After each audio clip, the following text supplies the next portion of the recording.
Episode 41, Paths.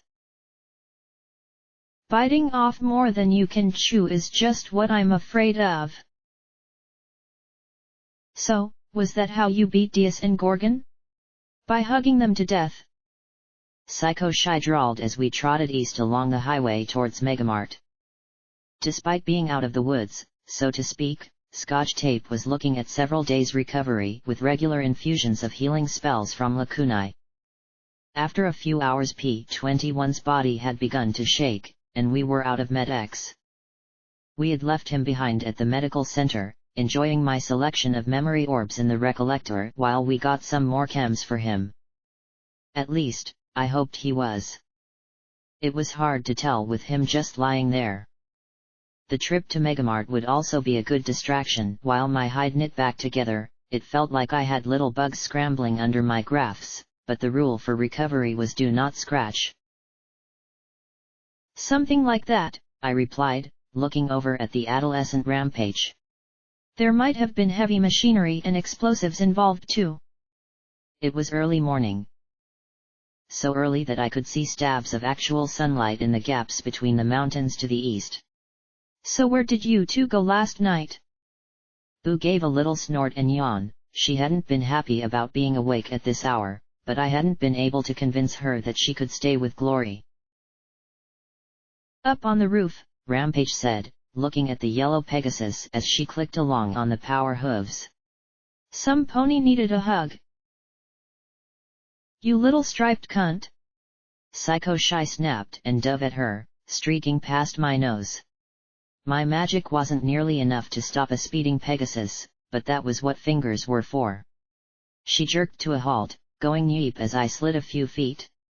Then she looked back at me and bucked my hand away before pointing an accusing hoof at Rampage. You said you wouldn't tell. I retracted my fingers as she glowered at my friend. Rampage blinked. Did I? I don't remember that. That must have been one of my crazies making that promise. She looked up at the skeptical mare. Really? I don't remember it. Complete blank. She swished her tail as she looked at me. Anyway. We were talking about her future. What future? Psycho Shy muttered. The early morning air was oddly hot and still. It made me feel as if the skies were holding their breath. It felt like rain, but the road east was nearly dry and the skies pressed down upon us as we walked. For once, I wanted the rain to fall. My mane crept of its own accord, giving the sensation of something bad happening. Yeah, that was it. Rampage said as she rolled her eyes. You're tired of being a reaper? I asked in surprise. Rampage screwed up her face. Reaper is sort of a dead-end career. Don't get me wrong, nice perks. Arena housing. Thugs are usually easy to come by whenever you need more hooves. But really, it's not exactly satisfying work, she said as we trotted along. Really, it's just Big Daddy making sure he's got the best fighters at his beck and call and keeping the peace between the gangs. I mean, how many cage matches can a girl do before she's bored with it? So we generally find other ways to pass the time. Diaz found new and clever means of boogery. Gorgon trained rad roaches to wrestle. And what did? I began before I saw Psycho Shy's glower. Ah. Sanguine. Yeah. Him. Helping him with everything, she said as she looked away. Well, that sounds like a problem. Have you thought of being a Zodiac? You could get one of those cutie decal things and beat up bad ponies, I suggested with a smile. I beat up ponies right now. Besides, Big Daddy frowns on moonlighting with them. He's never forgiven Bulldozer for leaving us to become Taurus. Psycho Shy said irritably, and I glanced over my shoulder at the rifle slung across my bags.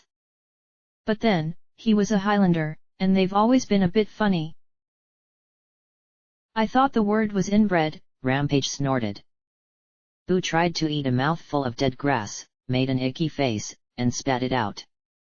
The pale pony immediately nudged my hip. She might not have been verbose, but she definitely knew where I kept the food. I floated out a snack cake as we walked, holding it in the air beside me. Highlanders. The name sounded familiar. Boo lunged forward to take bites from the cake, and I occasionally lifted it up out of her reach. She seemed to like the game, watching for it to dip low enough for a bite. Psycho Shy watched the two of us with an angry little scowl. Hey, if she was jealous, I'd float a cake in front of her mouth too. Practice for me, either way. Rampage chuckled. Weird pony folk. Always been a twigged bunch. They were crazy even before the war. Lived in the eastern mountains, were way too friendly with goats and sheep, and couldn't care less what Celestia wanted. Nasty in combat, though. Zebras learned that the hard way. Some fighters think it's clever to go after an enemy's crotch in a fight. Highlanders think it's a hoot and will pound each other all day. She snickered softly. They're the only ponies I know that either were happy the bombs fell or still haven't noticed. They're also the only ponies in the valley who have told Big Daddy to go buck himself. 2 years ago, Big Daddy himself led the biggest stomp short of the war with the Rangers to put the Highlanders in their place. 3 days later, he was still fighting their chieftain, White Lightning.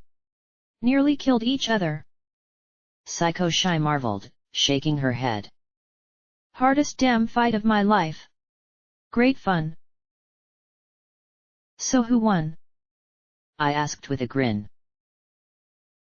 No pony, Rampage snickered. The star spawn in Black Pony Mountain came and ate Reaper and Highlander alike. Technically it was a draw.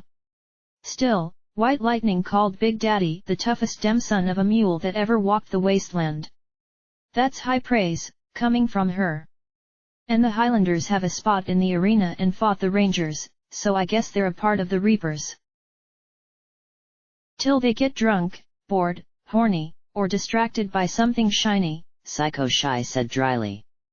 The only thing they were really good for was fucking up zebras. They really don't like zebras. During the war, the zebras had to push through their territory. Bloodbath every time, for both sides. I was on the fence when it came to zebras myself. I hoped that if I ever did meet more, they'd turn out more like Sakashi and less like Lancer. So, if Zodiacs are out, what do you want to do? I want to kill you, Psycho Shy growled as she stared at me. So stop playing nice. I looked back with a sigh. Was I just going to have to start killing every pony who kept on messing with me, like P21 suggested? And that's what we were mostly talking about last night. Her wanting to kill you. You mashing her into pony butter. She'd be dead. You'd be whiny and angsty. Every pony loses. Rampage said with a roll of her eyes. And I so want to avoid hearing more blackjack whining. I don't whine, I muttered, flushing. No. Rampage grinned and mimicked my voice with disturbing ease. Oh, why couldn't I save them? Why couldn't I stop it? Why can't I do better? Why can't I be the saint pony of the wasteland? Why can't we all just get along? Why do I keep getting my ass blown off? Why? She moaned. I don't sound like that. I pouted. Why did every pony give me flack about trying to do better? I could take her, Psycho Shy muttered. Yeah. That's what Diaz thought. You think you could beat him? Rampage grinned up at the yellow Pegasus. She didn't beat Diaz. She just got some other pony to do it. Psycho Shy said with a sharp glare. I just sighed again. I was trying to be kind, particularly after everything she had been through, and this was the thanks I got? Exactly. That's just my point. In a one-on-one fight with no pony in sight, sure. Maybe if you took her by surprise from behind. But she's a cybernetic unicorn, psycho. You're a pissy Pegasus pony with daddy issues. I think she has you outclassed. And even if she didn't, she has at least a dozen ponies willing to throw themselves in harm's way to protect her because she's so gosh darn goody-goody. The striped young mare drawled sarcastically. Then she laughed. That's the thing you and Sanguine and other ponies keep missing. Blackjack is a good pony. She fucks up, sure. But she's good. She wants to help. She wants to give folks a second chance. Heck, she's giving you a second chance right now. And some folks respect that. If she's so good, then why do I hate her so much? The Pegasus growled. She killed my father. You heard it. Sanguine wasn't your father. Not really. He might have raised you. He might have even cared about you, but you weren't his family. His family was 3 ponies in stasis and a memory of a life that was over. If he had survived, I'd have given him a day before one of his family died and 3 days before his wife took his kids and ran for it. Rampage said, looking up at the suddenly stricken pony. But we're just rehashing what we said last night, Psycho. Look, Psycho Shy. I'm sorry I've hurt you. If things had been different, I would have found a better way. I said. She sniffed. Shut up. I hate you. You hear me? I hate you, and someday I'm going to kill you. She screamed, then streaked away down the road in a gust so strong that it nearly knocked me from my hooves. And to think, her mom wasn't much of a flyer, Rampage said, then sighed. She'll be back. How do you know? I asked with surprise and a small frown. She just said she hates me. Boo suddenly drew up short, her ears twitching, and I stopped walking. Funny, no red bars in sight. Something wrong, Boo. But the pale mare sniffed at the air and looked down the road. Well, she'll either be back to kill you, or she'll be back because you're the closest thing she's got to a role model now, Rampage said with another sigh. What? That was the most ridiculous thing I had ever heard. Me? What are you talking about? Why would any pony look to me as a role model? Besides, she hates me. Rampage snorted as we resumed walking again. Boo kept looking about the dead, dark woods as if expecting them to rush us. Actually, now I was getting a little nervous, too. I'd had trees try and eat me before, after all. Nah. That's just the herd and the hormones talking. Fact is, much as she's upset with you, she's pissed off with herself even more. She feels used and duped and a little bit betrayed. Sanguine was just treating her like a trophy or tool or something. She wants to be liked. I think, deep down, she wants to be loved like Fluttershy was. Course, she's also crazy, so watch out that you don't push a button that makes her take your head off and turn it into a hat. I thought you said I had her outclassed. I asked with a smirk. Yeah, but never underestimate the capacity of crazy ponies. I mean, look at the ponies who underestimated your own crazy. Diaz. Sanguine. She chuckled. I thought you said I beat them because I was good. Had I imagined their whole exchange? Good. Crazy. Same difference. Good is just a kind of crazy most ponies like cause they think they can use it. Then you do something good they'd much rather you hadn't, and suddenly you're crazy. Rampage looked in the direction Psycho Shy had gone. Me, I'll take good crazy over evil bloody crazy any day. You sure like pushing buttons, I said as I looked down at her with a small frown. I don't like ponies sitting alone quietly falling apart, she replied, looking up at me. Seeing P21 this last week made me want to scream. Scotch tape is your daughter. Fucking acknowledge it. But no, she needs to nearly fucking die before he finally admits he's a mess and a shitty father. Rampage glowered. If she had died, I was going to punt him right off the hospital. What the fuck? Rampage. What the? He's my friend. I gasped. Were my friends seriously planning to kill each other behind my back? He's your shadow, she replied with a frown.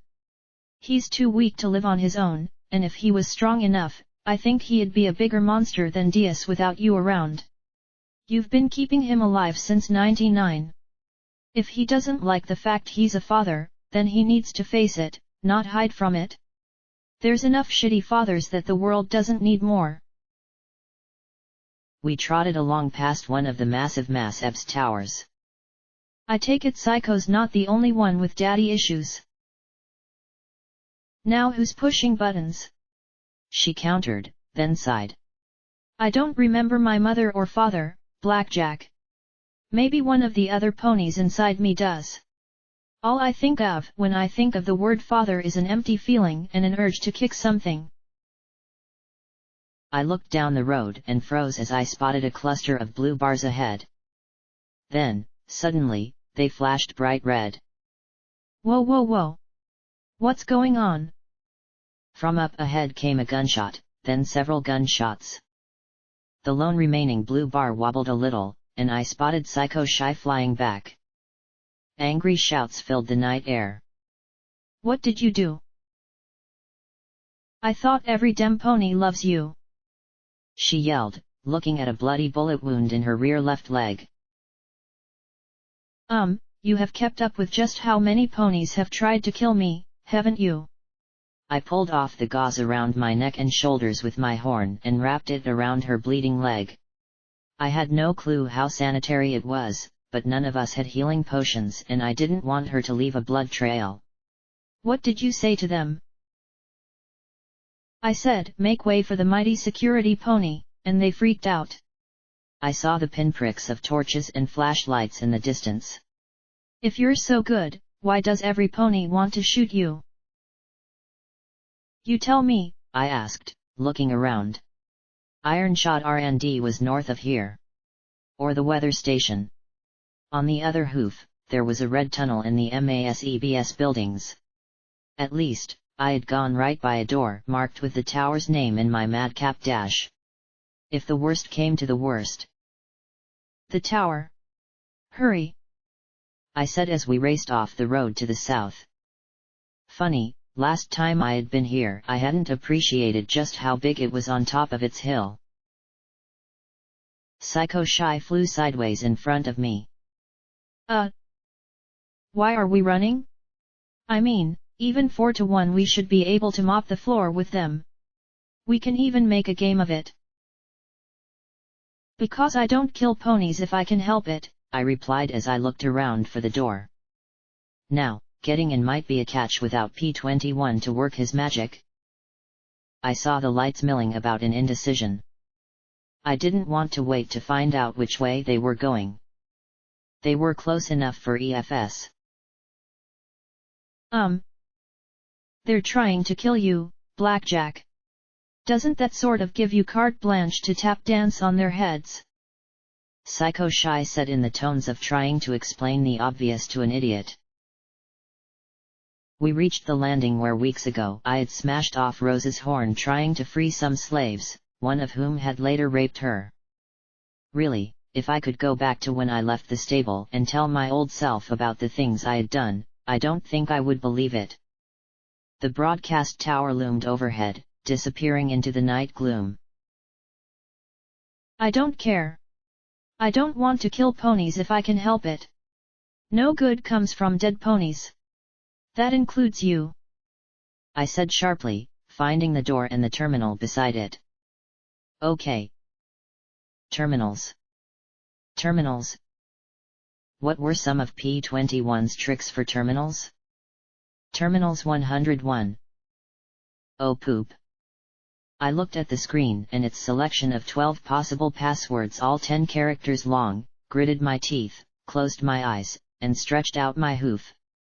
I tapped a key, exploding terminal in Blackjack's face. There was a beep, and I peeked at it. Access granted. Huh. That was easy. I glanced at Psycho Shy and Rampage watching me, the former with near pity and the latter with disappointment. Is she always such a spaz with terminals? Asked the Pegasus.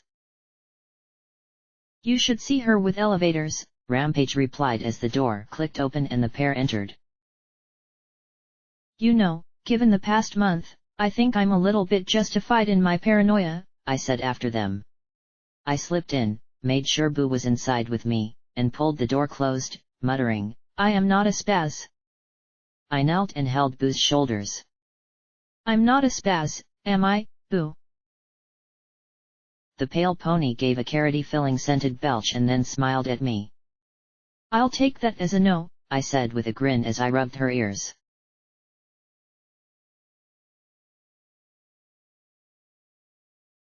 When in the wasteland, when you weren't getting shot at, you were looting. Once we got past the whole Reapers don't pay attitude, even Psycho Shy got in on the act, and I found a pair of utility coveralls that would make do for minor protection and had even more pockets than my saddlebags offered. While we weren't exactly hurting on caps, every little bit helped, right? So I cleared out the utility spaces, collecting anything portable and sellable. Reaper to common pack mule, Psycho Shy muttered as she held up a dead spark battery and tossed it over her shoulder. Boo did her best to help out, picking up a wrench in her mouth and bringing it to me. Then a hammer. Then a wrapper. Then a rusty tin can. I gave her a snack cake, and she ate her reward gleefully and stopped bringing me junk. Oh, come on. You're a flying, sullen, bad-tempered, psychotic Reaper pack mule. Nothing common about that. Rampage said brightly. Big Daddy should just take over the finders. Honestly, it'd make life so much easier. The Pegasus grumbled as she put a good battery in her saddlebags. Really, what was it with some ponies not wearing barding? We could just take whatever we wanted from them. Right. Because folks dig through dangerous ruins just to turn over valuable goods out of the kindness of their hearts. I said as stowed some pilot lights in my pockets. Psycho Shy opened her mouth. And when you threaten to kill them if they don't? Well, then you're a raider. That makes you a bad pony. And that's bad. Psycho Shy closed her mouth with a sour frown.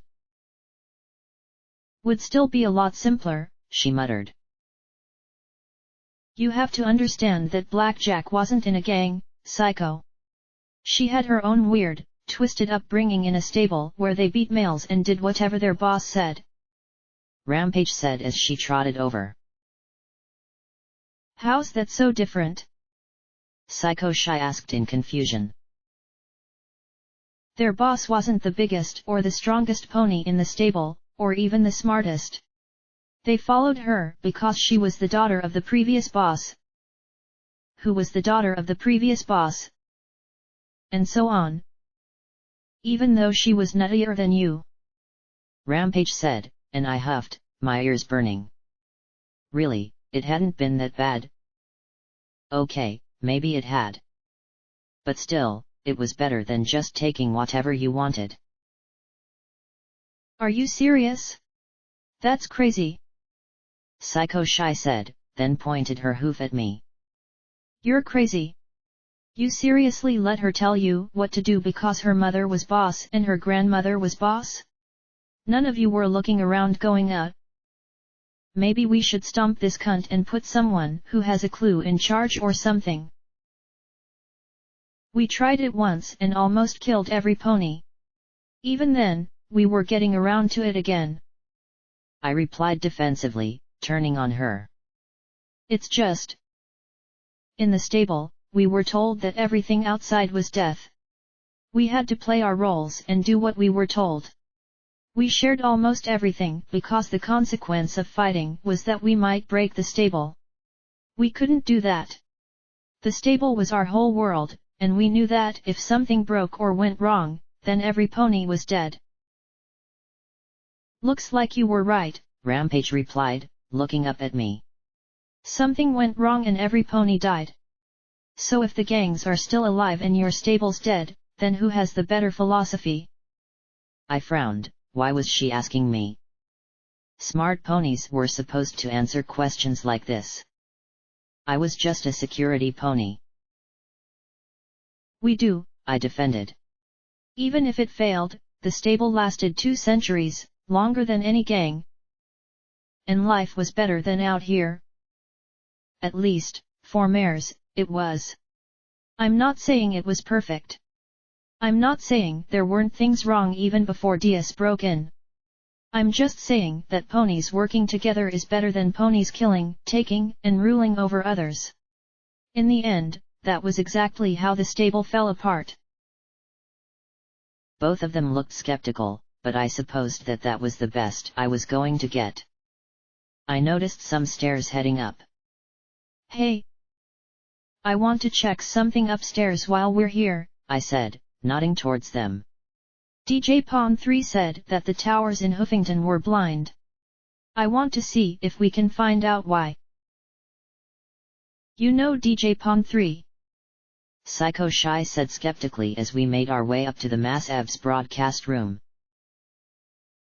I glanced at Rampage looking at me in confusion, and opened my mouth. Then closed it again.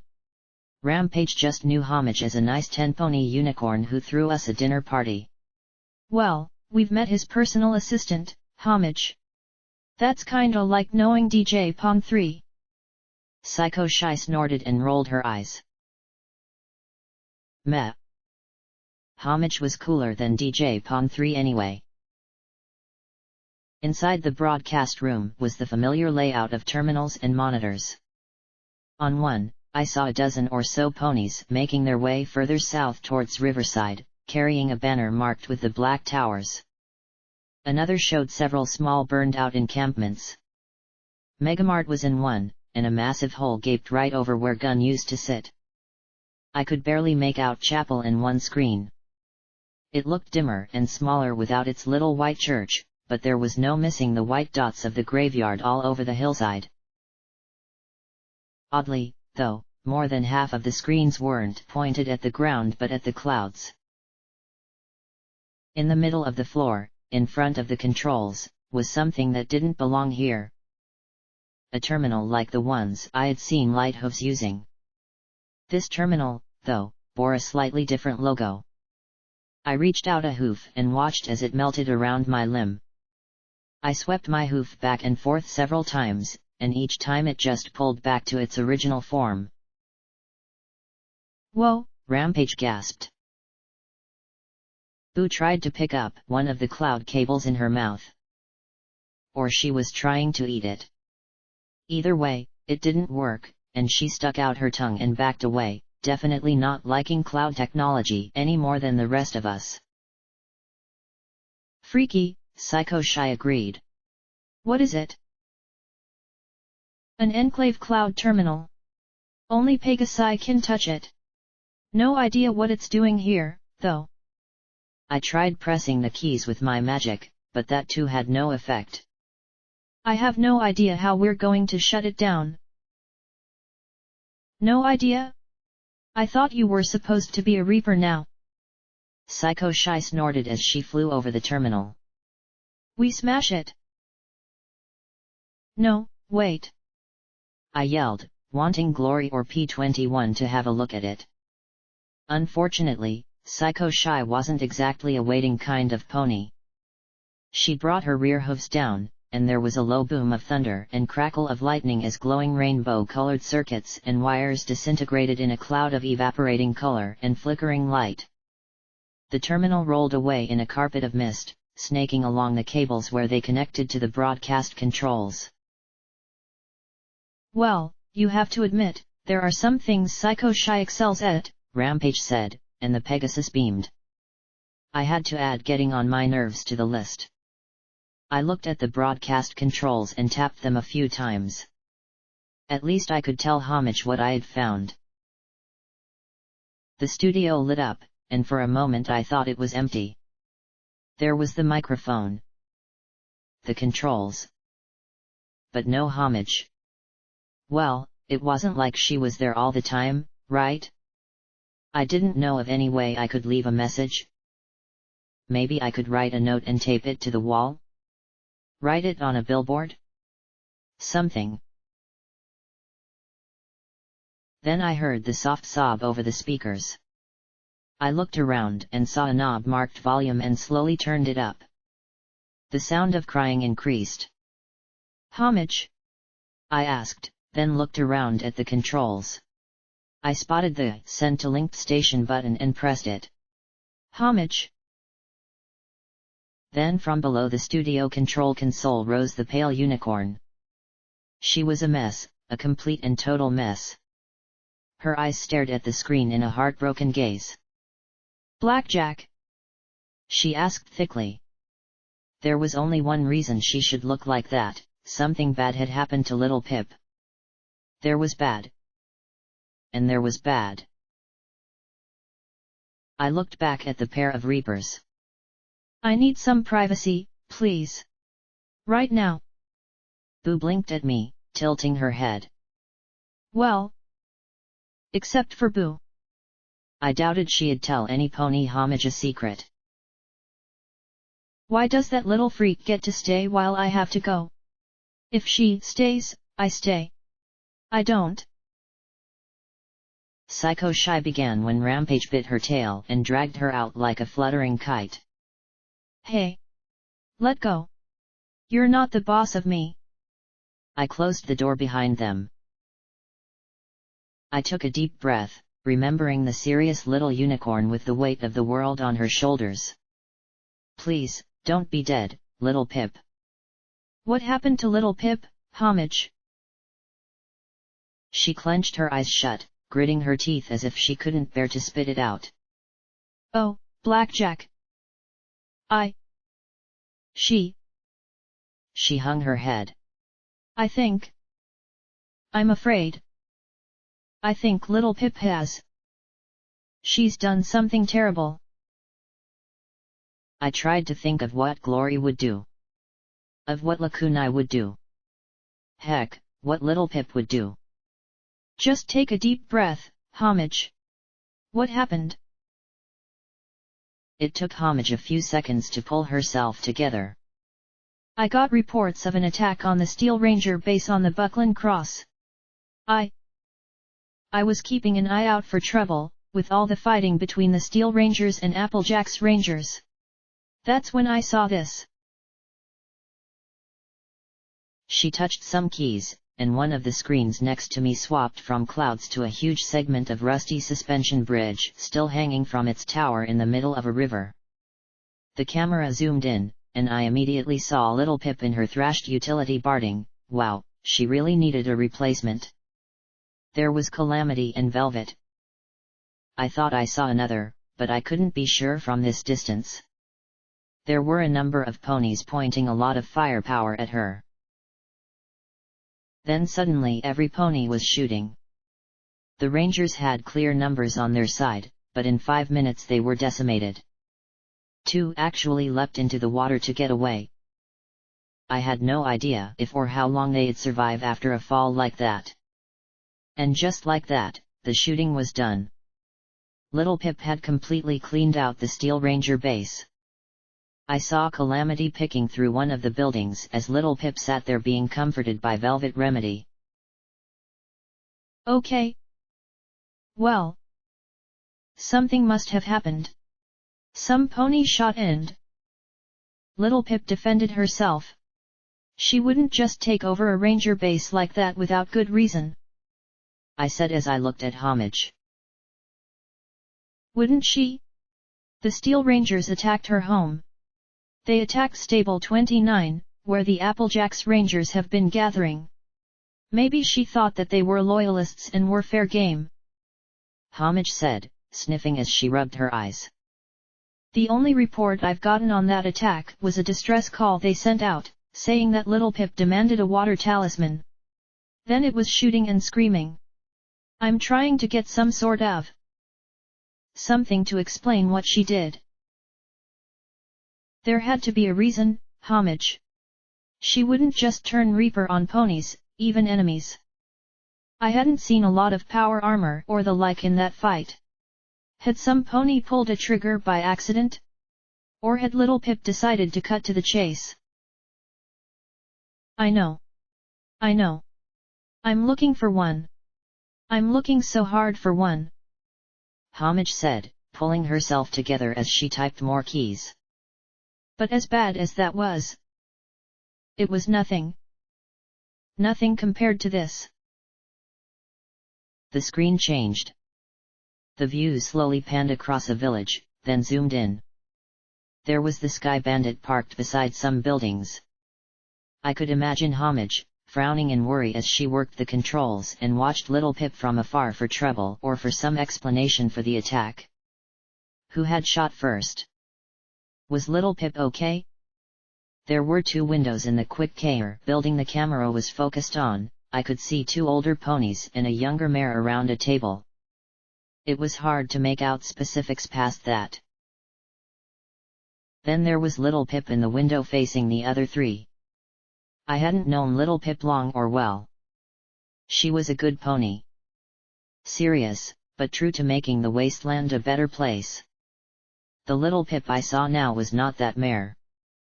Fury was etched in every line of her face. She gazed at the 3 with a look of profound rage that made me watch in horror. The unicorn mare at the table tried to magically fling a knife. A knife? At Little Pip. Then all 3 were smashed against the wall by the little mare's incredible telekinesis. Dangling by the throat, the older stallion kicked over the table. There was a gun or something strapped to the bottom. The mare levitated the table, turned it towards the small unicorn, and fired, but she either missed or else Little Pip was at the point of not caring if she were shot or not. The 3 writhed as she slowly crushed them to the wall. The stallion pointed a hoof. Then Little Pip raised a rifle and lit them on fire with burning bullets. I think if I had had a heart, it would have stopped. I just watched. No.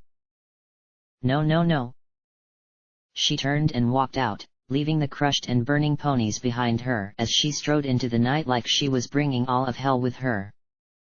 As she departed, her telekinesis vanished and the guards dropped to the floor, mercifully out of sight below the windowsill. Until one of the mares flopped back into view, struggling to put herself out for a few agonizing seconds. Then she lay still at last. In the street was a pony. A merchant or something, from the look of his gear. The small unicorn assaulted him, her mouth screaming something.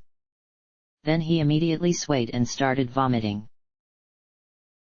And then Little Pip went on a slaughter. The fight with the Steel Rangers had been a fight.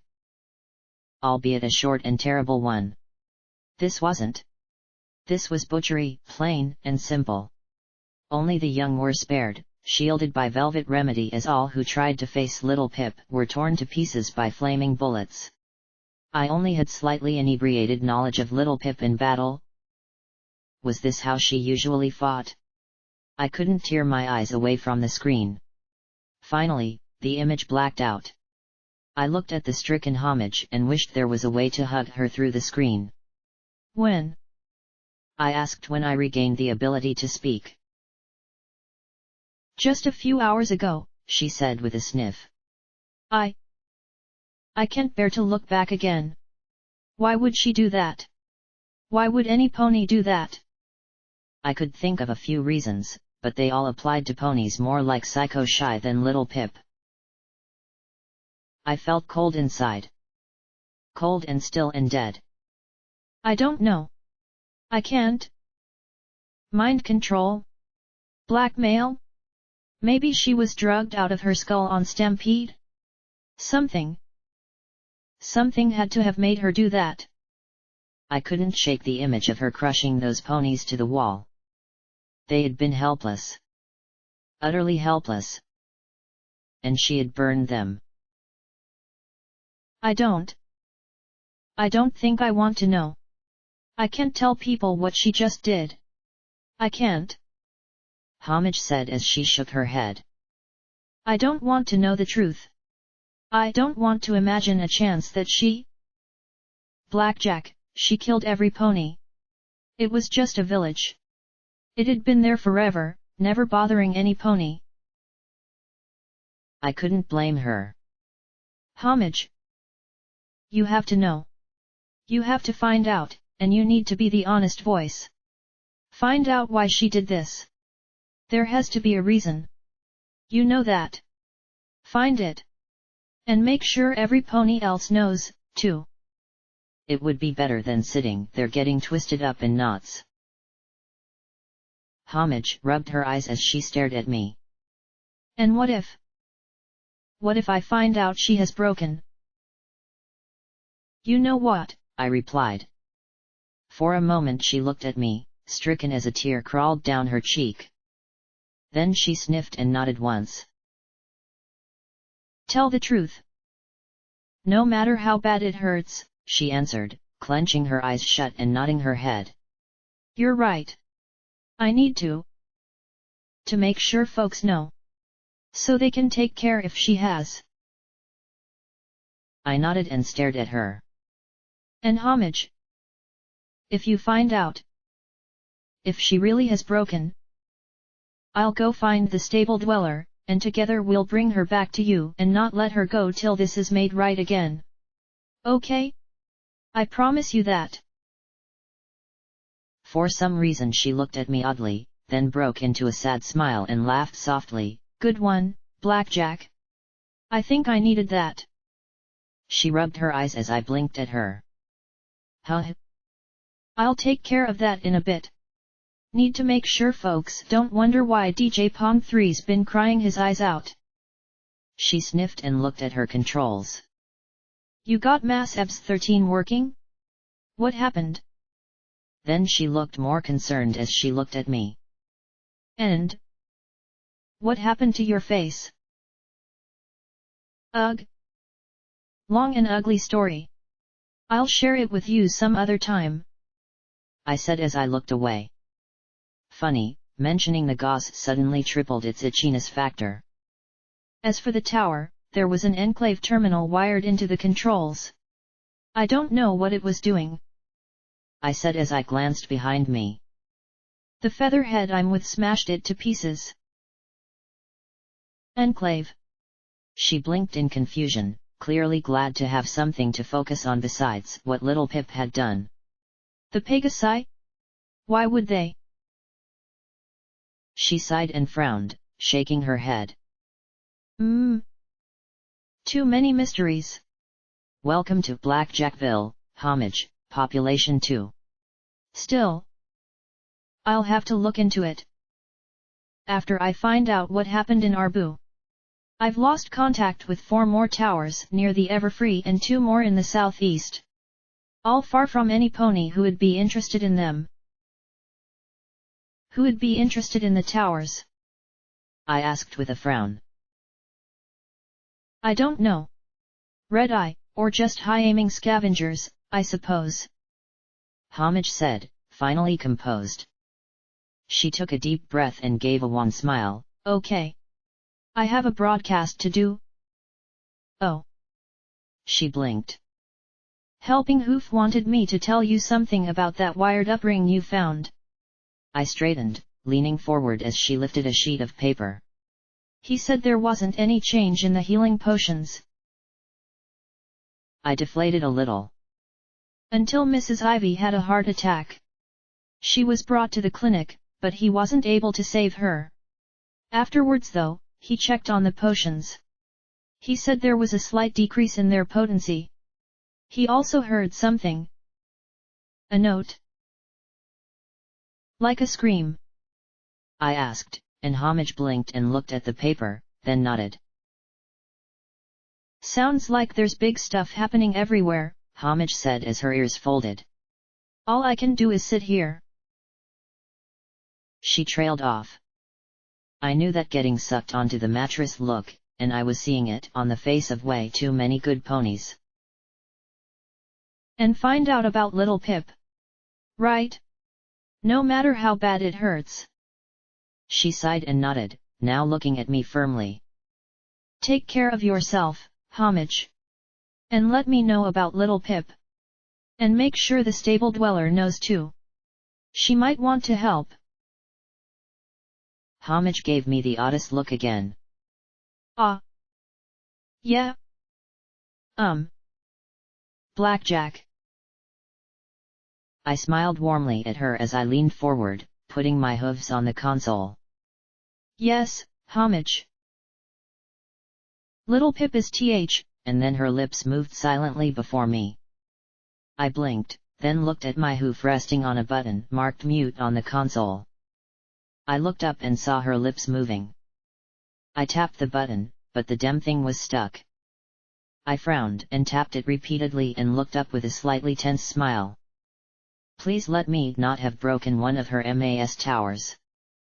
Then she gave a tired, slightly sad smile and a little wave before the screen went black. Little Pip is... What? I muttered as I saw Homage walking up to the microphone in a different screen. Little Pip is the one to worry about? Little Pip is... the really cute one? Little Pip knows the stable dweller. I paused, my eyes widening a moment. Wait. Could it be? Could she really? Then I snorted, laughing. Okay. Little Pip was a lot of things, but the stable dweller? The biggest, baddest, bestest mare in the whole wide wasteland? Come on. She was small. She blushed explosively and was reduced to baby talk if Homage nibbled on the tip of her ear. She couldn't possibly be the stable dweller. Badass, yes, but not her. I fiddled with the button, trying to unstick it. I only caught the very end of the broadcast. Bringing you the truth, no matter how bad it hurts, DJ Pawn 3 rasped out. I supposed I could have stopped her then and asked what she meant before she got cut off, but she had things to do and so did I. You betcha, I said as I screwed up the side of my face and took the opportunity for a little clandestine scratching before going to find the Reaper duo. Since I was half a wasteland away from wherever little Pip was, I'd have to leave that up to her. I still had my own trials to face. Like shopping.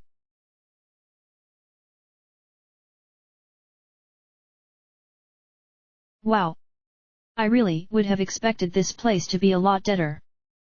Rampage said as we looked around Megamart. Didn't Sanguine and Vermilion smash this place trying to draw Blackjack out? The superstore had a lot more light with a hole punched in the roof. Gun lay on its side beneath the hole, several levers and cables evidence of trying to put it upright. The vendors, however, were swamped with ponies buying and selling ammo, armor, and scrap metal, yelling and hawking their wares back and forth. Apparently, the slaughter of the past month hadn't done much to discourage ponies from shopping. Actually, we stopped by your stable first, then here. We figured we'd just hit everywhere you had been till we found something you cared about. Psycho Shy said as she floated above the crowd. Of course, the longer things took, the more pissy that Griffin became, and the more desperate Sanguine got. Desperation. Mother of atrocity. Rampage remarked. A herd of a half-dozen robed zebra passed silently by. 2 goats bleated counteroffers to a pony selling barrels of scrap metal. A posh society unicorn painstakingly accounted for every cap's worth of her produce while her shabby servants made sure every pony stayed back. Vermilion and his boys took out the turrets and blew out the roof. Then they flew around and shot the place up for a few minutes, left, and waited for you to come running. Boo was nearly grafted to my side. Clearly, crowds and her were not a good mix. I had put another bag over her head and tied the straps to my barding. I may have gotten a few odd looks, but other ponies had more pressing issues. Really? I'm astonished they let you in here. Then a mottled green mare launched herself out of the crowd to tackle Psycho Shy. The Pegasus nimbly flipped backwards in the air, but the green mare clung to her tenaciously. Murderer! Bellowed Keystone.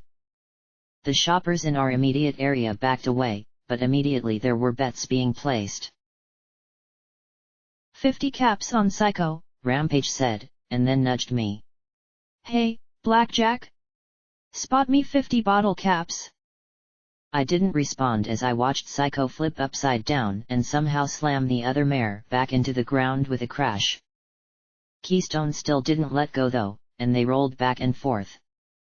The yellow Pegasus smashed the back of her head repeatedly into the Earth Pony's face.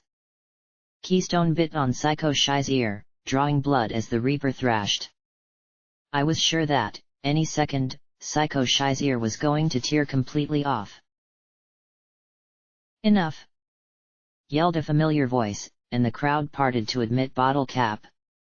The mare had swapped her store uniform for blue combat armor, her battle saddle had 2 automatic shotguns. Suddenly, the fight was a lot less interesting for ponies downrange.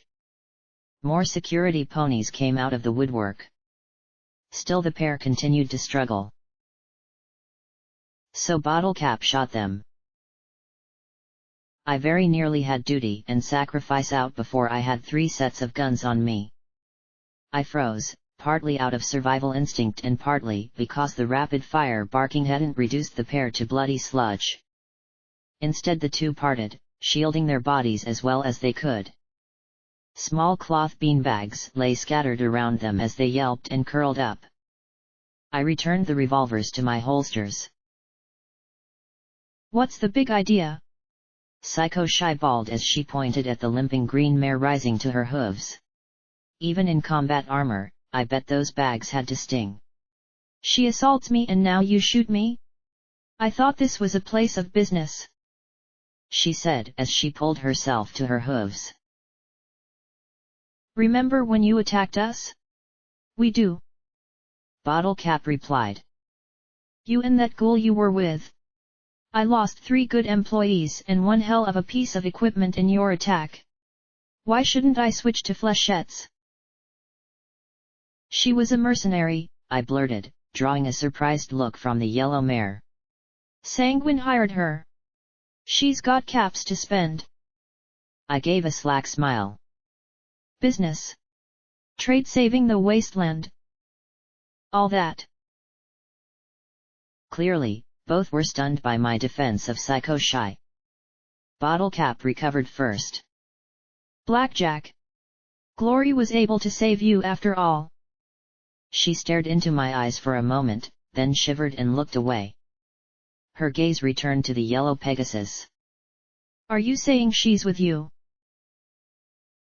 It's something like that, I said quickly. She was just working for Sanguine. It's something Reapers do.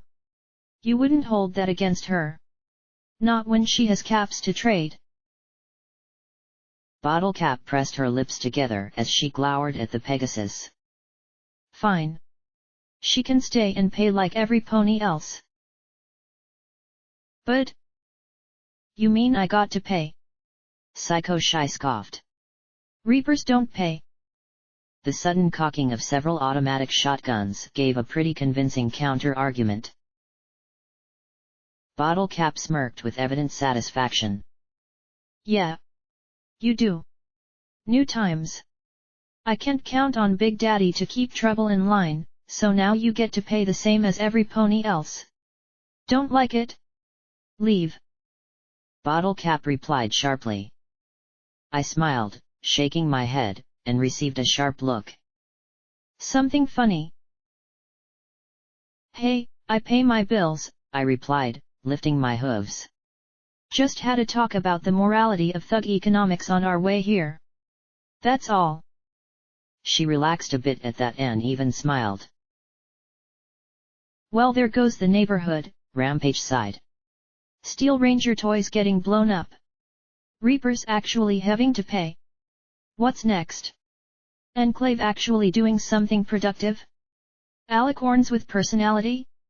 Sunny days? What's the world coming to? These are interesting times, Bottle Cap said as she looked around. Never seen business like this, though.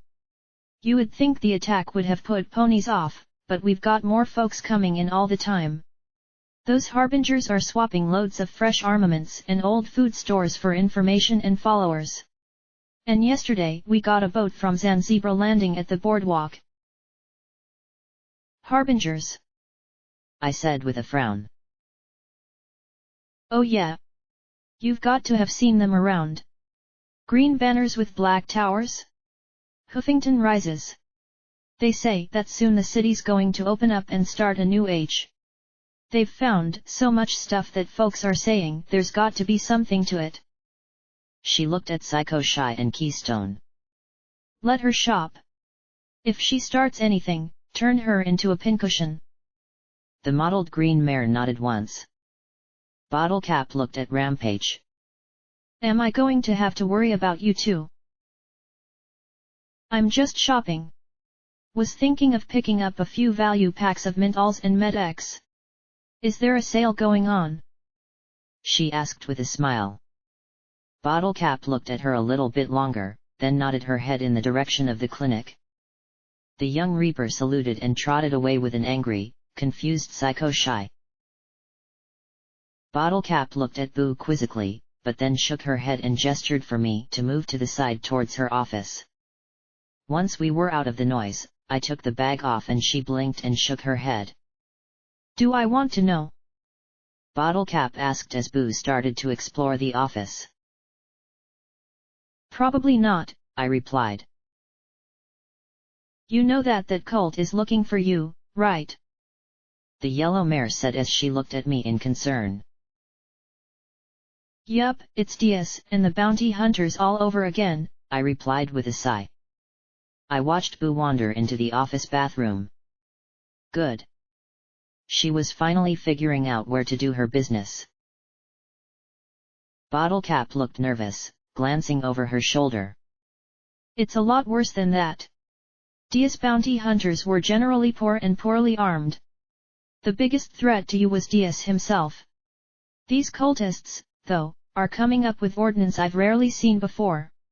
Anti-machine rifles and assault carbines that are brand new, out of the crate quality. They're all wearing Equestrian Army combat armor and they've got ample food stores. But they're just desperate ponies, right? I asked with a nervous glance at the door. For now, but the more powerful they become, the better the quality of their fighters and the bigger a threat they are. It's hard to pass up free food and protection. They're even giving it away for information on you. Bottle Cap sighed.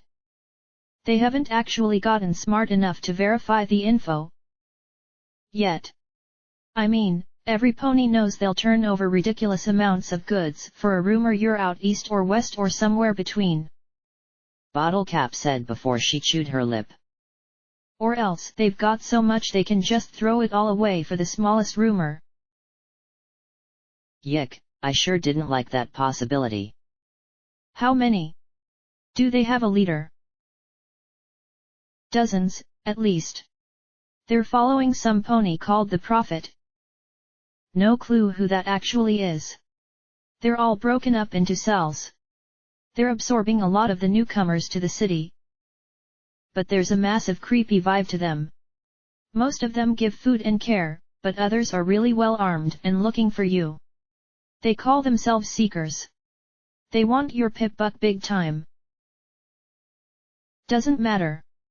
It doesn't work without a ministry mare's descendant. But I frowned. They weren't looking for one of those, so? Did that mean that they already had some pony related to the ministry mares? Bottle Cap shrugged. Whatever. They want your pip-buck really bad. I'm glad you ditched it somewhere, she said as she looked at my hoof. I decided not to inform her that Glory had rewired it inside my leg. So is me being here going to be a problem? I asked nervously. No. The finders are absorbing a lot of these new ponies too. And while we may not be as good as these cultists are at finding treasures, we are making quite a haul the last few weeks. Found some kind of bunker facility up north. Should be loaded with goodies, she said as she rubbed her hooves together in glee. Bottle cap, that's my stable, I cried, wiping the glee off her face. I mean really, did she honestly plan to loot my home? That was just... Besides, it's filled tight with poison gas and raider plague. And soon steel rangers as well. Oh. Huh? She rubbed the back of her neck awkwardly. Well, I guess I'll tell Digger's crew to move on to picking over the bunkers the Rangers left behind at Iron Mare. Funny, he didn't say it looked like a stable but... I guess one bunker looks like another to a professional scavenger. She coughed, then sighed. Look. Blackjack.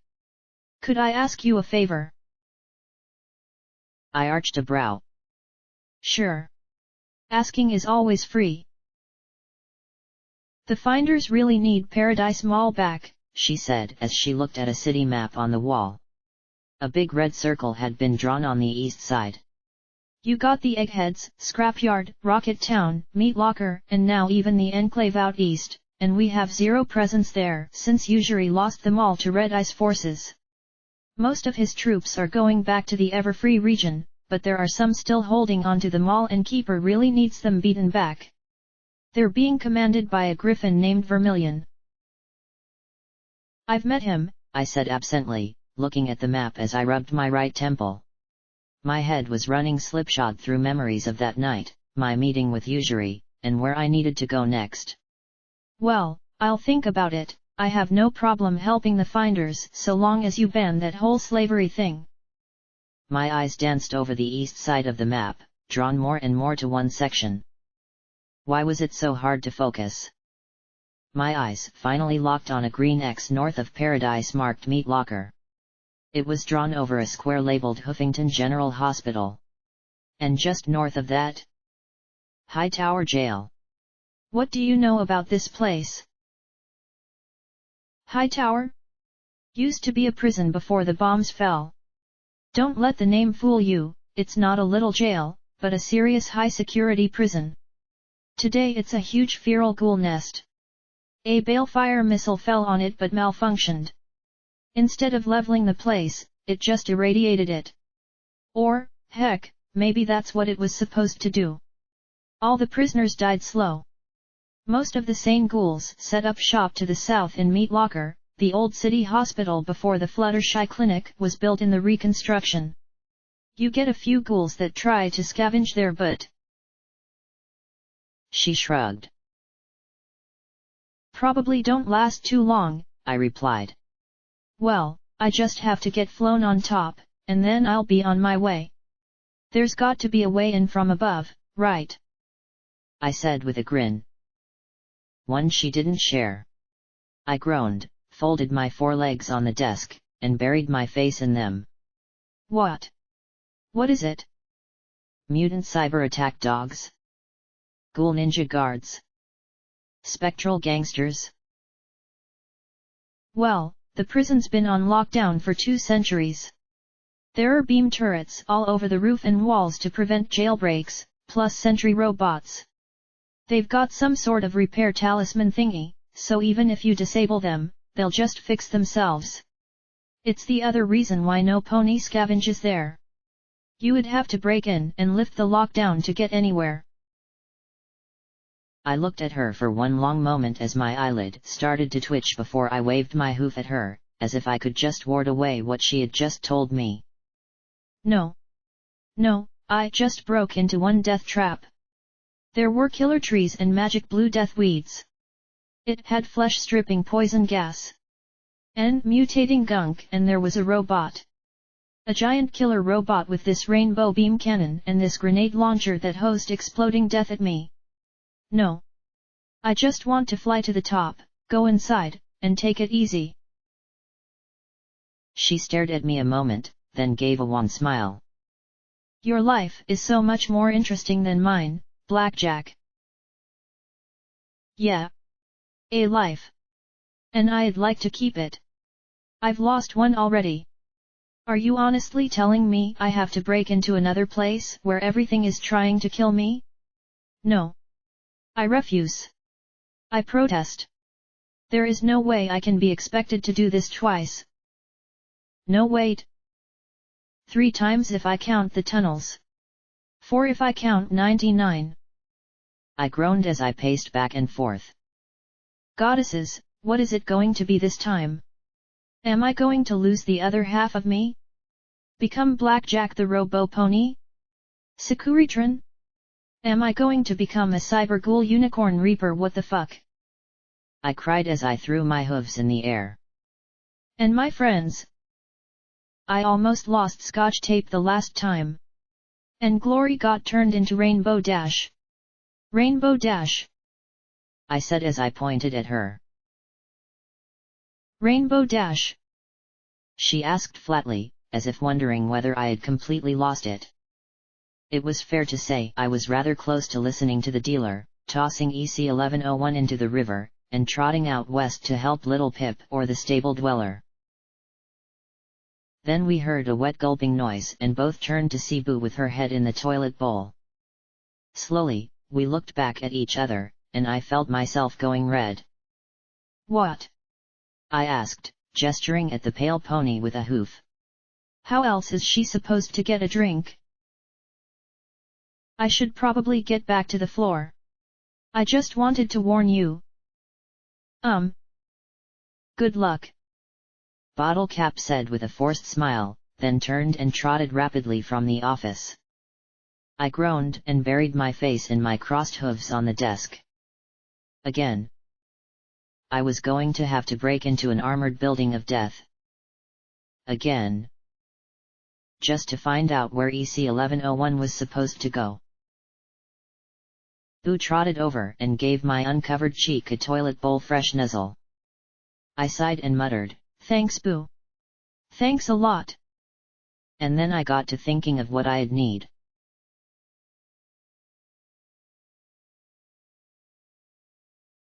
So you're going to Hightower? Why? There's nothing in Hightower but a whole lot of ghouls. Psycho Shy said as we made our way back towards the medical center. Ever since I had filled Rampage in, the Pegasus had proven incredibly curious. I mean, I can understand it if you're suicidal, but if that's the case, I'd be happy to spare you the trouble, the mayor said with a wide grin as we trotted along. Thanks, but I swore off suicide, I replied, wondering just how Spike was doing at the moment. Being all alone in his cave? Was he watching when Little Pip slaughtered that town? I had tried to tune into the radio show, but so far all I had heard was music and announcements of other things happening abroad. Had he had any better luck finding ponies to bear the elements of harmony? I kept coming up empty-hooved every time I even thought about it. Priest would have been a shoo-in for kindness. If he wasn't dead. Could Bottle Cap have been honesty? Or was it generosity? Well, there was always charity as a candidate for that spot, too. Ugh. Saving the world was hard. We had picked up all the staples we had needed. I had traded what P-21 and I had looted from Hippocratic Research and what we had picked up in the Mass Epps Tower for Med-X, Rad-X, Radaway, Fixer, fresh food, and ammunition. I had thought about swapping duty and sacrifice, but until my magic could handle bigger weapons, the twin revolvers were my best bet. Since I had shredded my Reaper barding getting free, I had bought the best armor I could find, some old combat armor, complete with helmet. I had bought Boo a fresh, plague-free apple. I doubted I'd ever trust fresh produce again myself. It had been 100 caps, but the look on the pale mare's face had been worth it. She still trotted along with a blissful look on her face. I had tried to put Barding on her, but she had freaked out so badly in the store that I had given it up and bought her a carrot instead. I wished I could get more apples for Boo. And something to help revert Glory. I really wished I could get my hooves on some radiation suits. I really wished I could peel this gauze off and scratch these skin grafts. My wish list was getting kinda full, wasn't it? So if you're not going for a nasty gullification, why go? Hightower isn't like the core. I doubt you're going to find any crotch-moistening salvage or weapons there. Psycho Shy said as she tapped her spiked horseshoes together, something that provided her immense amusement and me incredible annoyance. The two were probably related. Blackjack has her reasons, Rampage said as she trotted along in her reinforced metal armor. It wasn't nearly as fancy as the spiked, articulated set that had been blown apart when she detonated outside Hippocratic research, but it had the attribute she required the most, mass. She had kept her distance from the zebras the entire time we had been there, and they had stayed back from the striped young mare. Still, she spoke in zebra for half an hour after we left, and I suspected it wasn't anything nice. And those are? Psycho Shy pressed as she flew over my head. Even in the feeble daylight, the clouds still looked particularly heavy and swollen. I just wanted it to rain. Even as depressing and uncomfortable as that was, the rain would cut this muggy pressure that was making my ears ache. I wondered if the clouds were just going to fall out of the sky and cover us all. You remember EC 1101? I asked as I looked up at her. She frowned but nodded. The program is trying to find certain ponies. Really important ponies centuries ago. I want to find out where those ponies are and what they did. And the program says go to Hightower and find where to go next. So that's why I have to go. She flew sideways, keeping pace with me. That's it? That's your reason for trotting all over the place? You're just going where the program is telling you to go? That's crazy. You're crazy. Has it occurred to you that the program is trying to get you killed? She asked, then pointed at Rampage. And you're actually helping her with this, Rampage? Well, she does take me to some pretty interesting places, Rampage replied. You should have seen the screaming room. Psycho Shy mouthed the word screaming room. Then Rampage grinned up at the yellow mare. A much better question, Psycho, is why, now that you know why Blackjack's trotting all over the wasteland, are you still following us? Psycho Shy's pupils shrunk. Oh fuck. She clutched the sides of her head, ignoring the spiked shoes dimpling her hide. It's infectious, isn't it? That's why all of you follow her. She infects you with her crazy suicidal stupid thoughts and you follow her into places that you know will get you killed. Well, that's P21's most popular theory, Rampage replied. Boo stopped short, her eyes wide as her ears swiveled. I stopped too, but I couldn't see any bars, red or otherwise. Personally, I think that she's got some kind of freaky mind control powers that constantly broadcast this is a good idea. Isn't the heroine embarking on her noble quest to save the city supposed to get a little respect? I asked in annoyance. The pair simply stared at me a moment, then both flopped on the ground, laughing outrageously. No respect at all. I snorted and lowered my head sullenly. The round buzzed so close past me that it had to have been in flight before I moved. I hit the ground as two more zipped through the air above me. Boo flattened herself to the ground in fright. Okay, snipers outside the range of the EFS? I really didn't like that one bit. What the fuck? Is some pony shooting at us? Psycho Shy said as she crawled away towards the edge of the road. I dunno, Rampage said as she rose. Instantly there were 3 pings made by her metal armor and she jerked. Yup. She gagged, puking blood as she grinned. Now I could see the red bars, 4 in the front and 4 to the south. More rounds slammed into the Reaper, hitting so hard she staggered back a few steps. Anti-machine rifles. Fuck. Her regeneration was keeping up with the brutal onslaught, but sooner or later they'd figure out that they were blasting a pony who couldn't die. The rest of us weren't so lucky. We were dead if we stayed here. The 2 teams of 4 were advancing slowly and carefully, firing wild sprays of automatic rifle fire, the kind of fire of some pony not shy about sharing 5mm ammunition. Rampage was a decent decoy, but even she couldn't protect us against that. To the north was the gravel pit where I had fought the rad scorpions a lifetime ago. It was the only cover in the place, but it was also a box. I really didn't want to go inside it. A 5mm round pinged off my helmet, making the choice for me. Psycho Shy crawled like an earth pony into the pit, and Boo was right beside me as I wiggled my way to cover. If they surrounded it, they'd be able to chew us to pieces or pin us down. I looked at the crushers, belts, steam shovel, and heaps of gravel. Not a lot of protection. The north and west sides were almost sheer and the east side was sheer and occupied by a giant muddy pit. I could see the rad scorpion hole in the north face, but that would be a spot for a last stand. Rampage trotted down after us with a half-dozen holes punched through her armor. The striped young mare spat out a huge bullet, definitely a 50 caliber anti-materiel round. Psycho Shy took one look at her and shuddered.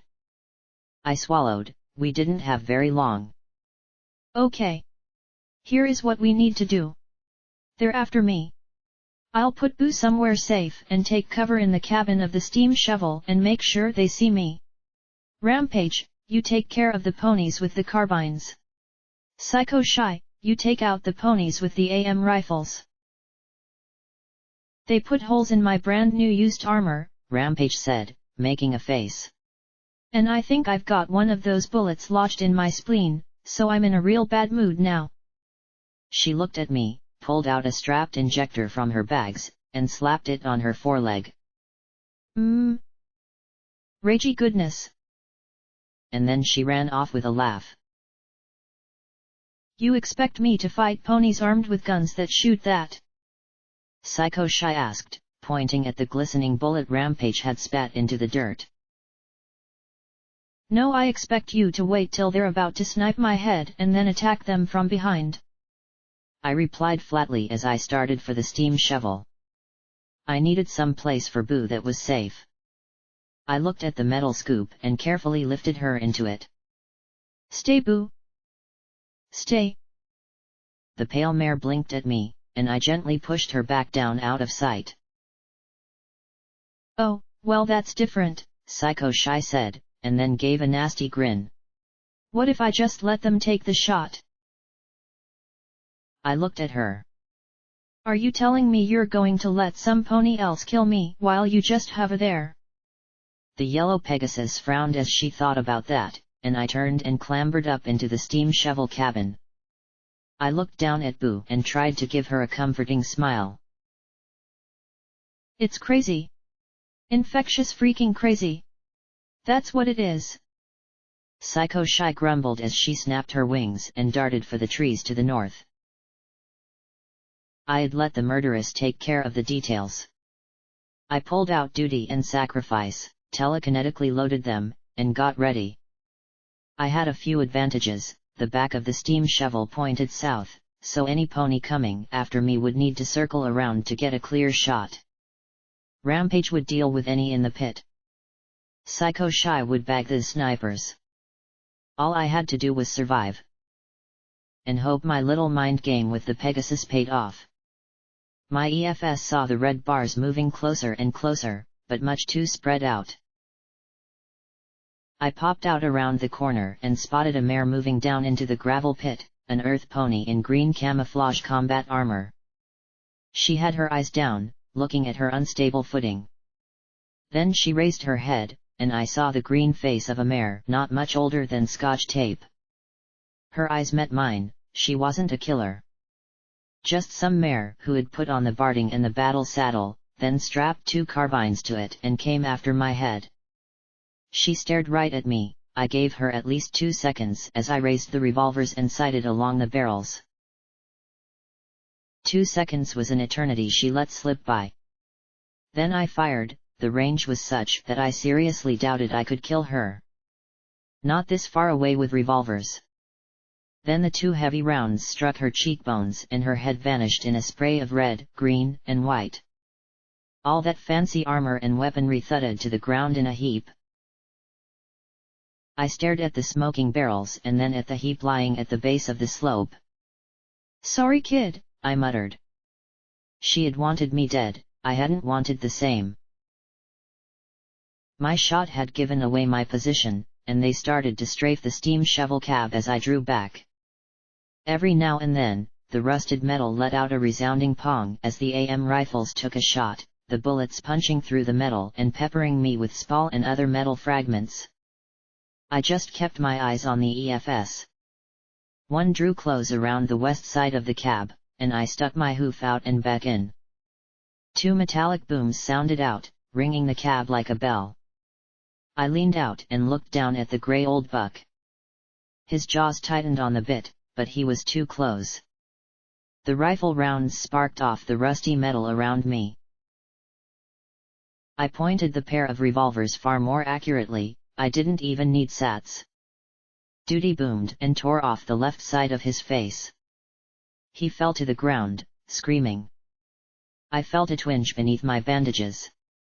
A second later, Sacrifice punched through his barding and into his chest, silencing him. It was a second too long. There was a boom, and I was slammed almost completely out the empty front windows of the steam shovel cab by the impact of the .50 caliber round. Then my barding started to sizzle and smoke as the incendiary round burst into flame. It was like a searing brand in my chest, but I didn't have any time to deal with it. "Die motherfucker! Die die die!" screamed a ganger with way too much ordnance as he raced around the front of the steam shovel and strafed the cab. Tears ran down my face and smoke obscured my vision. Another armored mare was crawling up into the east side of the cab, this one with a heavy revolver of her own, teeth clenched on the grip. I slipped into sats and carefully aimed. Time returned as the pistols fired in unison. Duty tore into the ganger dancing like an idiot in the front. He stopped dancing when one round punched between the plates on left foreleg and shattered the joint. He sprawled on his face in the dirt, and the second round ripped into his gut. He began to scream as he lay there. Sacrifice's first shot missed the mare. The second tore through her neck like a dragon's fang. She jerked, firing wildly in the few seconds she had. Her bullets hit my chest like hoof blows, but the armor stopped them. I couldn't risk a lucky shot, though. Both revolvers blasted her fierce and desperate tallow-colored eyes into a memory. Only then did I take a moment to pop out my fingers and pry the enchanted incendiary round from my chest plate. I tossed it out the window. 4 down. 8 to go. Things were looking up. Then a glowing grenade was tossed around the corner and into the cab. I tried to throw it out the east door as I ignominiously flopped out the west. My magic wasn't able to manage 2 pistols and the grenade while I spilled out, though, and since I hadn't turned into an alicorn in the last few minutes, gravity had me land square on my head as the grenade went off. I sat up and then flipped over as I tried to pull myself to my hooves. The flop saved my head, again. Another sizzling incendiary round fizzled against the side of the cab as I struggled to my hooves. I saw 2 crumpled mares where Rampage had been hard at work, but as I swayed on my hooves, another pony came racing around the corner, carbines blasting. Between the mare in front of me, guns chewing into my armor as her horn levitated another grenade off her bandolier, and the AM rifle sniper blasting chunks out of the floor of the gravel pit around me. It wasn't looking pretty.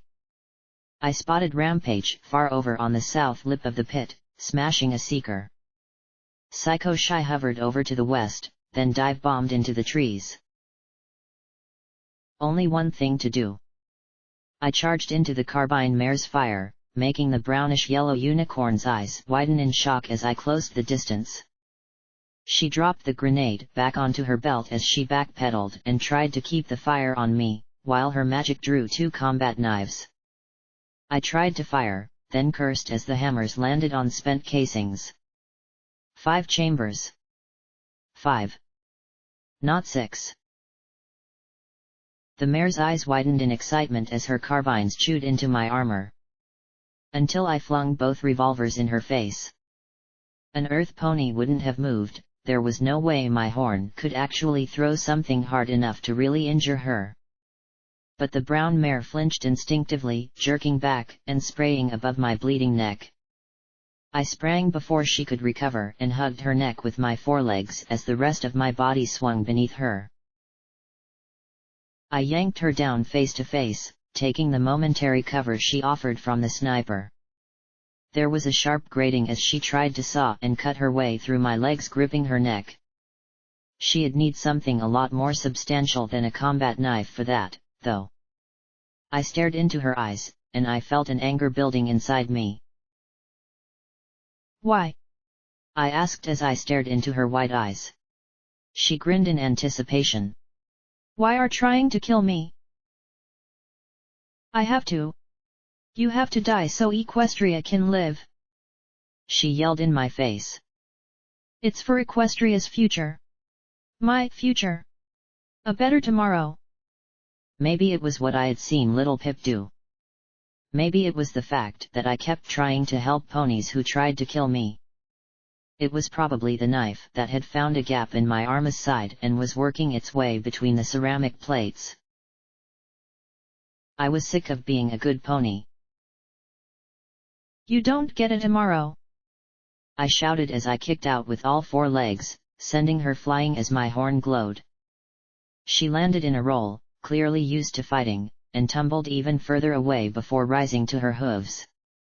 She pulled the apple grenade from her combat armor with her magic. I lifted the glowing pin I had pulled when I had kicked her away. The grenade went off next to her face, and she went down in a heap. I stared at her, moving slowly as I looked at the bloody mound. I glanced around, but couldn't see any more red bars. I lifted the twin revolvers, shook out the spent casings, and reloaded them. I really hope Psycho Shy had taken out all the snipers and that one wasn't lining up a headshot on me as I walked towards the mare. The left side of her face was ground meat, and she gasped for breath as she looked up at me. She tried to kill you, Blackjack, Dealer rasped at my left. His head was bowed, hiding his face as he shuffled his cards. Rampage was wrong. It doesn't matter how good you are. It doesn't matter how hard you try. They'll always think killing is the right thing to do. And they'll keep trying to do it. She started making little hitching noises in her throat as I stared down at her. I thought of Little Pip coldly slaying those ponies in that village. What had pushed her across the line? Had she realized that it didn't matter how hard you tried, and that killing was just easier? I pointed sacrifice at the mare's head. The right side of her mouth curled upwards a little. Just pull the trigger, Blackjack. Move on. She's dead anyway. He rasped. It would be so easy. Merciful. I caught Rampage staring at me as I stood there. Be kind. Death would be a kindness. Do better. The hoof would be better without her. Platitudes couldn't help me anymore. Spare her and she'd just try and kill me again. Stop trying. Stop pretending to be security. I couldn't save ponies. Not really. I couldn't do anything except give her an end to her pain. You take the hard road, no matter how damn much it hurts you. Every single time I think you're going to do what's wrong and easy, you surprise me. I dropped Sacrifice back into my holster and knelt beside the gasping mare. Fortunately, I had an obscene amount of chems on me and jabbed her immediately with some Med-X. Then I lifted a vial of Bonesaw's own personal healing potion to her lips. Drink. Come on. Drink, I said, holding her head in my hooves as I dribbled the fresh healing potion into her lips. Finally, she swallowed once and coughed. Why? She asked in a raspy whisper as blood flowed thick and red from her nostrils. Why save me? Shut up and drink, I said sharply. But she wasn't, she just coughed it up. Her eye kept following me, though. Drink so you have it tomorrow, damn it. I can at least give you a chance. The potion dribbled onto the dirt. At least tell me your name, I yelled. Slowly, her eye relaxed. The tiny curl in the corner of her mouth remained. My generous second chance lasted all of 10 seconds. My horn dropped the vial, the rest of the purple potion trickling into the dirt. My chest burned, the gunshot wounds throbbed, and my EFS was flashing all kinds of warnings and information that didn't mean anything to me as I slowly lay her down again. Psycho Shy landed next to Rampage, staring at me in confusion. Is she like upset? I mean, she was trying to kill her. I saw her expression turn almost to one of horror. That's crazy. Like, really crazy. Blackjacks. Complicated, the striped pony replied softly. Boo wiggled out of the scoop and trotted over to join us. She sat, blinking in confusion as she looked at me. I sniffed and turned the unicorn's head so her mutilated face was hidden. I just like second chances. You screw up, make it good. Do it right. Do better. I made sure her eye was closed. If I pretended really hard, I could almost make myself believe she was simply asleep. Someday, I hope I figure out how to do it myself.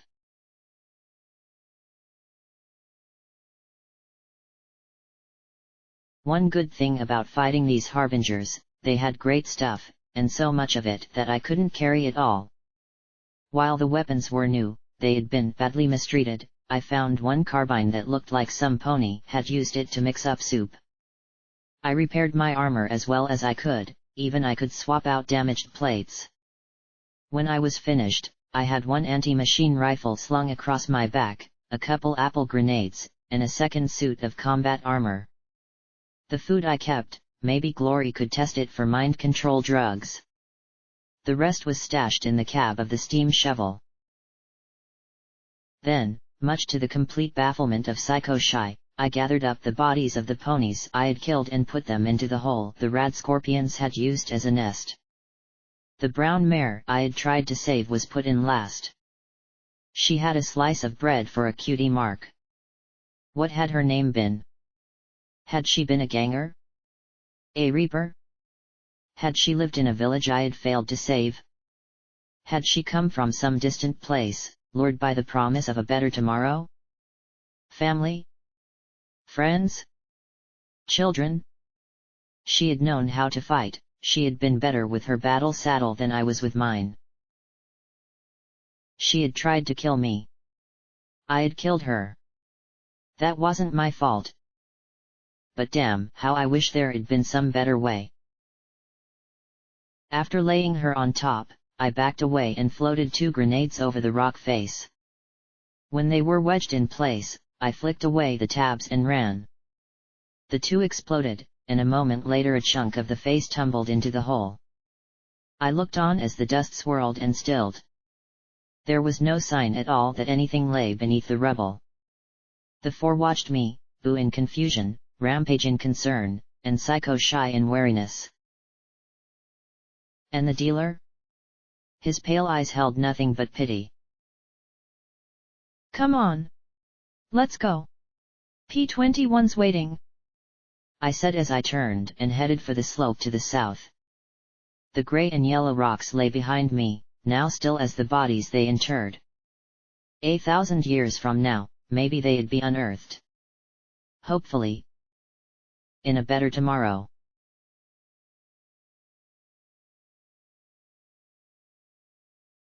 Loaded down with the mother of all rifles, seriously, any bigger than the F-100 Thunderhoof, and we'd be getting into DS autocannon territory. We trotted our way back towards the medical center as rapidly as we could. The ponies at the entrance gave us a pass-through at once. I spotted Splendid and Archie talking off to the side, and they waved me over. I paused to pass Rampage the Med-X and Fixer. Take this up to Glory, please. Do I have to? I was thinking of seeing if I could make myself so numb that my legs would turn to jelly. That's a pretty fun sensation. I gave her a firm look. I just wasn't in the mood for jokes. She sighed and rolled her eyes. Serious blackjack is no fun. All right, I'll get it to her. She snorted as she trotted for the stairs. You would think there was a well-armed cult of fanatics out to kill you, or something. Psycho Shy went with her. Boo, as usual, stayed close by my side. Archie looked at me and flushed at once, but Splendid just looked. Well? Splendid. The blue-maned unicorn brushed his coiffure back and gave me a look that weeks ago would have turned my insides all buttery. Instead, his look made my insides twinge reflexively, and I gave a polite yet firm smile back. His own smile slipped a little, then shifted to a more friendly and less trying to get me in bed look. A smooth operator. Blackjack, is everything all right with you and your friends? He asked calmly as Archie started opening his mouth to speak. The nerdy buck looked sullenly at the handsome stallion. The eggheads were restocking their supplies and setting up new beam turrets, and I was glad to see that they were going to try and use this place for healing rather than strip it bare. Of course, if they had restocked it sooner, it might have saved me a trip to Megamart. From the many strange and sickly ponies hanging around, it was clear that there was need. And anything that took recruitment from the Harbingers was good news to me. Everything is fine for the moment. How are things with your father? I replied. Boo yawned, curling up on the floor and taking a little nap. Splendid sighed and rubbed his nose. My father had some choice words about the idea of placing him within a stasis pod.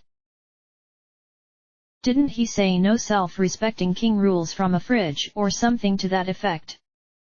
Archibald asked as he adjusted his glasses. Splendid allowed just a little bit of his irritation to show. Yes, those were the words he chose, Archibald.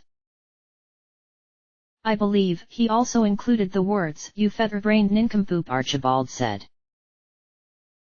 Splendid's eye twitched a little. Why yes, Archibald. I think he did say that. How silly of me to omit it. Whatever was I thinking? I think you were trying to improve your reproductive odds with blackjack, Archibald said. I'm fairly sure that you were going to offer blatant and obvious praise of her appearance, ability, or intellect next. I couldn't help but smile in amusement as one of Splendid's perfectly groomed hairs popped free. Perhaps you'll suggest some sort of classically romantic venue back in Elysium. Thank you, Archibald. Splendid said sharply as he whirled on the buck, his lips pulled in a tight grimace. Finally, he sighed and brushed his mane back in place. Anyway, Father refuses to let us put him in a stasis pod, so it will be interesting if he lasts till the anniversary ball. If he'd just pick a successor. The prince murmured with a frown. There's a 92% chance he would be assassinated by his successor within 24 hours of the announcement, Archibald replied as he pulled a frame with beads on it out of. Wait, where had that come from? He rapidly slid the beads back and forth on the frame. So I estimate only a 3% chance that he would make any such announcement in the near future. In other words, King Awesome wasn't King Stupid. Well, I'm glad to see that you ponies are trying to make something out of this place, I said as I looked towards the emergency room and the ponies receiving treatment. Splendid sighed. Yes, well, while I'd hoped to use the technology here to help the society having an outpost here in the north is useful. And, of course, there's offering help to ponies who need it. Archibald nodded. And this facility will someday be vital if the collegiate is ever able to produce steel pony implants in sufficient quantity. If we can, then both the collegiate and the society will profit from sales. The surgical robot is likewise quite priceless. He put the strange little beaded frame back. Wait, where had he put it? Was this some kind of freaky egghead magic or something? I sighed and gave a little smile at the pair. Well, we're done here. I'll make sure every pony cleans up before we go. And by the way, thanks for taking care of the bodies. Splendid flushed a little as he said, well, it was the right thing to do. Archibald frowned up at the handsome stallion. I thought you said that it was because they were starting to stink. Splendid smiled at me, and then that stray blue lock popped free again. He put his hoof around Archibald's brown neck and pulled him close. If you'll excuse us, Blackjack, I need a word with my collegiate partner in private. And with that he hauled the collegiate pony away. I smiled and shook my head. Maybe it was petty of me, but with everything going wrong in my life, I had to admit that seeing another pony flustered was satisfying. Boo immediately rose to her hooves and trotted after me as I headed into the medical center. I trotted past the atrium and began the climb to the 15th floor. I hoped that the next time we visited, the elevators would be working properly. Not that climbing the flights wore me out, a few sapphire chips and I was right as rain. It just took a while to make it all the way to the top. That, and after 4 flights of stairs, I was carrying the tired Boo the rest of the way up. I started towards Scotch's room when I trotted by the hospital room I had found Glory in earlier and noticed a blue bar inside. I smiled, imagining Glory cleaning up her mess. I poked my head into the bathroom. Say, when did you get demoted to Yanni? The yellow earth pony inside the bathroom jumped to her hooves and spun around to face me. Her orange mane was a bit straggly, but not really messy. She looked like a pony not long out in the wasteland.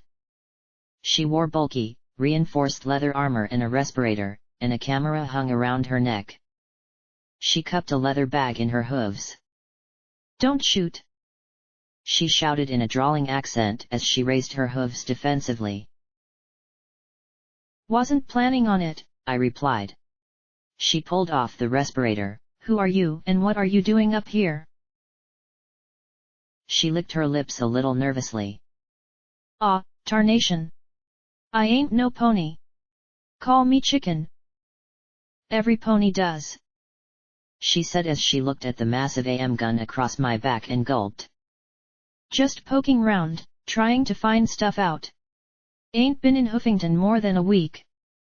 She pointed at the multicolored mane clippings lying all over the floor. Is it true? Is she really here? The mare asked. Who? I asked with a frown. Boo sniffled at the yellow mare's saddlebags. Said mare looked at the pale pony uneasily and pulled an apple out of her bag as an offering. After one chomp, she had made a new friend. Boo licked her lips and gave the mare a friendly headbutt that put Chicken a little at ease. You know her? Rainbow Dash? She asked with a nervous little smile. Heard folks down below say she was up here in one of them their stasis pods. Was hopin' to get me a picture, she said as she lifted a camera from a strap around her neck. Oh, yeah. I really did not want to introduce any pony to Glory in her current state. We found her in a hidden pod in the back, but she took off for the clouds. Whoosh! She sure can fly. I grinned at the nonplussed mare. Wow! That's unbelievable, she said as she swept up some of the clippings with her hoof. Just a momento. Otherwise they'll never believe me back in Appaloosa, she said with a grin. Did she say where she was going? I thought fast. Usually I like to have a little more time when constructing my fibs. Yeah. Flying back to the Enclave to buck their butts into gear. You betcha. She blinked at me in surprise and confusion. Anyway, sorry you missed her. She gaped at me for a second before she shook her head hard. Me too. I mean, Rainbow Dash. That's just amazing. Can't believe I missed her. She sighed. I got to say though, when I came all the way out here, I didn't know how dangerous this place was. I mean, Appaloosa's no 10 pony, but sheesh. Wars. Gangs. Crazy cold ponies.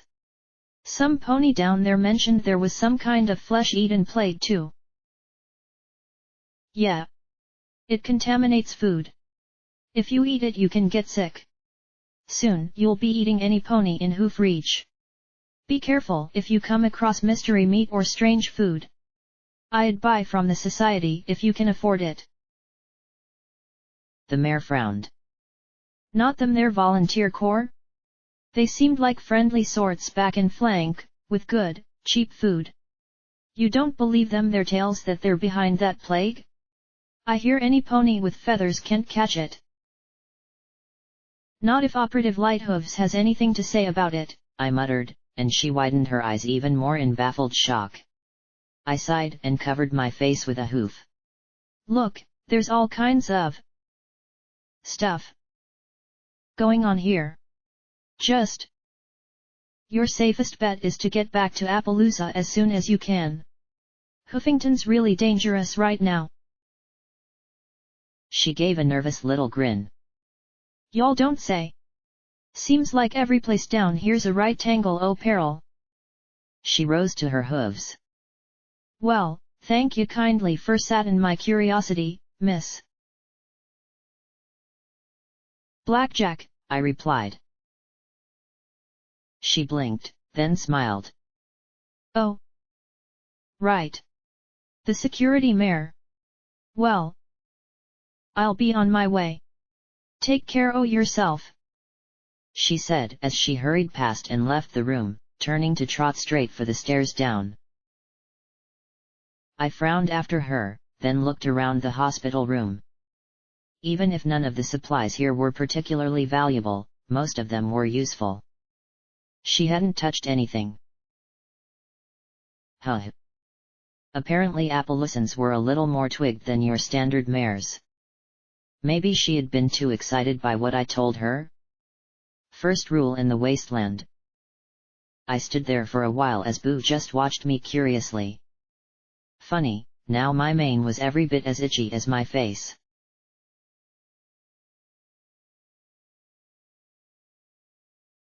How is he? I asked Glory as she carefully peeled away the gauze from my face. I kept my eyes upraised, trying my best not to scratch. Boo had gotten a strip of medical tape stuck on the end of her muzzle and was now wrinkling her nose and doing her best to shake it off. Better now, the Pegasus said as she peeled the wrappings away from the left side of my face. He's been on Med-X for years, though. It's not going to be a simple fix. I thought you could just mix up some sort of chem cure and whoosh, all better, I said with a hopeful grin.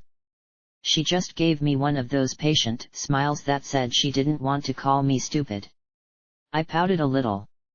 Is there some sort of magic spell or something? I smiled as Boo got the tape off her muzzle, and now shook her hoof in a vain effort to free herself of it. Unfortunately, this isn't a fairy tale, Blackjack. You can't just trot up, give a doctor 100 caps, have them wave a magic wand, and be all better. Now, if it was a recent addiction, sure, I could do something to reduce the physical effects, but he's been on Med-X for so long that his body doesn't know how to function without it. I could flush every trace of the chem from his body right now. Unfortunately, it'd probably kill him. And that would be bad, I said softly. The gauze pads were slowly pulled away from my face. I'm glad you feel so, P21 rasped from the doorway. Lakunai pushed 2 glowing wheelchairs before her as she trotted in, with Rampage and Psycho Shy behind her. P21 looked as bad as you get without an enervation field sucking the life out of you. His eyes were sunken and bloodshot, his normally steady limbs now twitching. Scotch Tape, in the other wheelchair, looked equally pale and tired but gave me a small smile. So? How bad is it? I asked, steadying myself for the blow. Maybe I could fashion some kind of mask if it was hideous.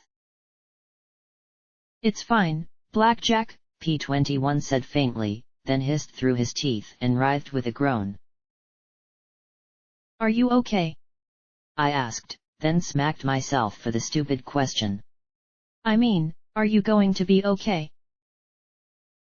I feel like I've been dropped down a couple flights of stairs. I'll be fine. If Glory can do for me what she's done for your face, I think I'll be brand new, he said with a wan smile. Really? I blinked as Lakunai floated a small hand mirror in front of me. I gaped at my own reflection. Where before my face had been a mangled mess of meat and metal, there was now a smooth white sheet of unblemished, scar-free hide. I stared, pulling at my cheek. Never before had I appreciated looking like a pony. Maybe it was vanity, but as I stared I felt a great weight lift. Glory! You're a genius! You saved my face. Now we just had to go in. I like your face, she replied, and the tired Pegasus reached out with her hooves to hold me. Rainbow Dash's lips might not have been quite like Glory's, but at this moment I couldn't care less. Glory's wings popped up behind her, that was new. Was that a Rainbow Dash thing? Finally, she broke the kiss and started to peel off the rest of my bandages. Besides, I can't even take most of the credit. You've got a regeneration talisman. All I had to do was replace the missing tissue, and it did the rest. Sweet. We need to give Blackjack the wood chipper test then, Rampage said with a grin. Regeneration, not super freaky comeback from a pile of mulch regeneration, Psycho Shy snorted. You're just scared, Rampage replied, sticking her tongue out at the Pegasus. Glory then floated over me and began to scratch my hide vigorously with her hooves. I could have melted like butter then and there. Oh, I love you so much, I said as she scratched along my mane. I love you too, she replied, landing beside me, and we shared a second round of smooches. Psycho Shy made a retching noise as Scotch gave an awe of delight. And how are you feeling? I asked Scotch as I hugged Glory. I could guess just by looking at her. She appeared a little better than her father. I got a wicked scar, Scotch said weakly as she lifted her throat and pointed at the shaved strip. And I'm sick too. That's just a post-operative infection. You'll get over it soon. Glory said with an unvocalized I hope that hung in the air. Then the blue mare gave another yawn and slumped against me. I haven't been this tired since all-nighters at school. Don't worry, I replied with a smile. A few hours of sleep, and then we can be on our way to Hightower, lickety-split. I suddenly became aware that every set of eyes was upon me, and most of them wore expressions that told me that I had once again said something particularly stupid. What? Blackjack.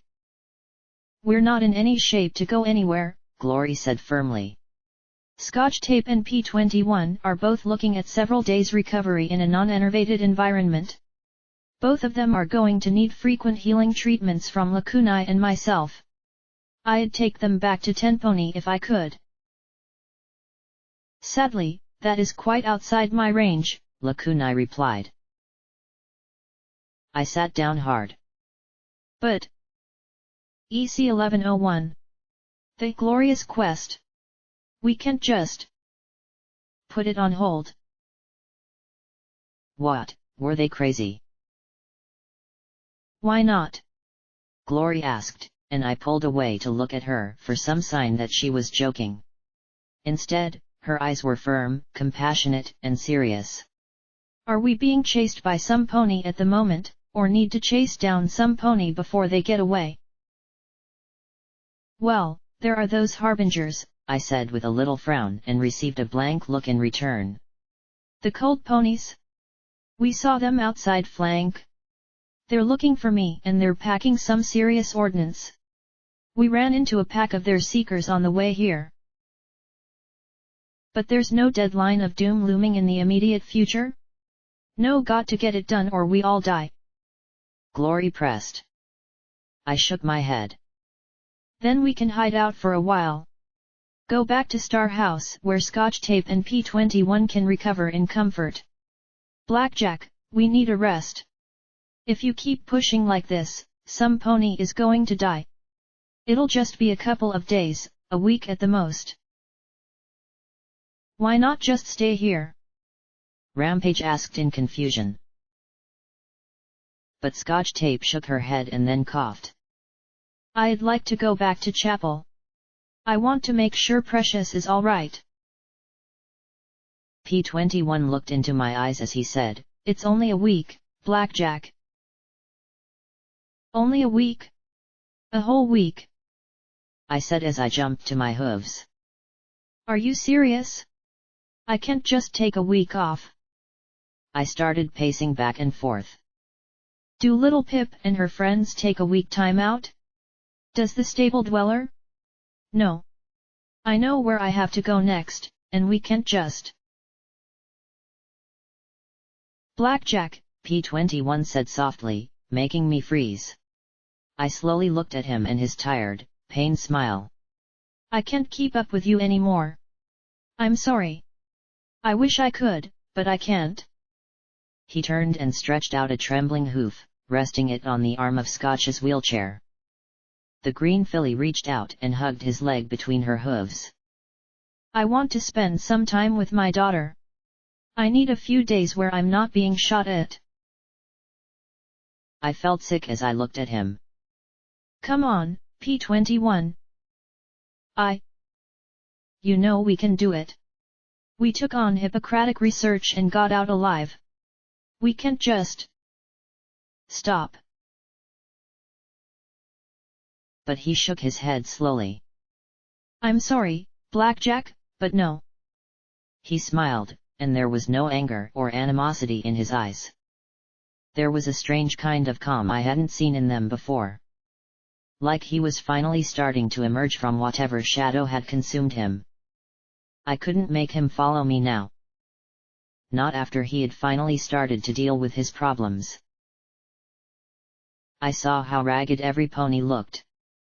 Even Psycho Shy drooped from her recent experiences. Only Rampage smiled at me and shrugged, ready to fight on. Glory smiled as she moved in front of me and gave a worn smile. Even I could do with a few days recuperation, the blue Pegasus said softly as she walked up to hug me. And I think you could too. I looked blankly at her. I wasn't used to hearing Glory say something so ridiculous. Me? I'm Blackjack the Cyber Pony. I'm not sleepy. Heck, I feel jazzed up and ready to go. Glory looked up at me and brushed my mane back between my ears. Blackjack, when was the last time you slept? I stared at her. Had she really just asked me that? That was on par with a blackjack question. I don't need to sleep anymore, Glory. I've got a power core and legs that keep working no matter what, I said as I jerked back and started to trot back and forth. I don't sleep, I eat gems and metal, and you don't want to know what comes of that.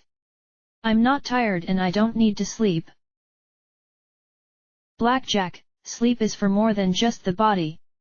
It's for the mind as well, she said as she stepped towards me.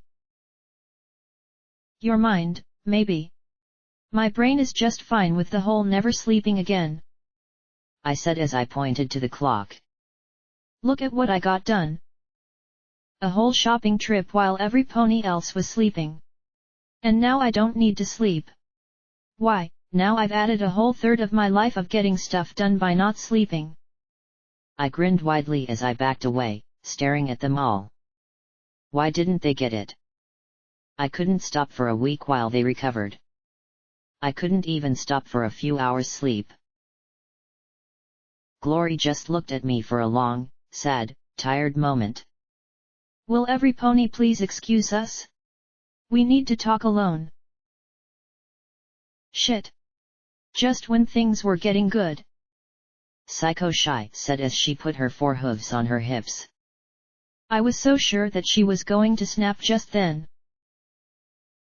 Blackjack doesn't do her crazy by halves, Rampage said as she bit Psycho Shy's tail and dragged the protesting mare out after her.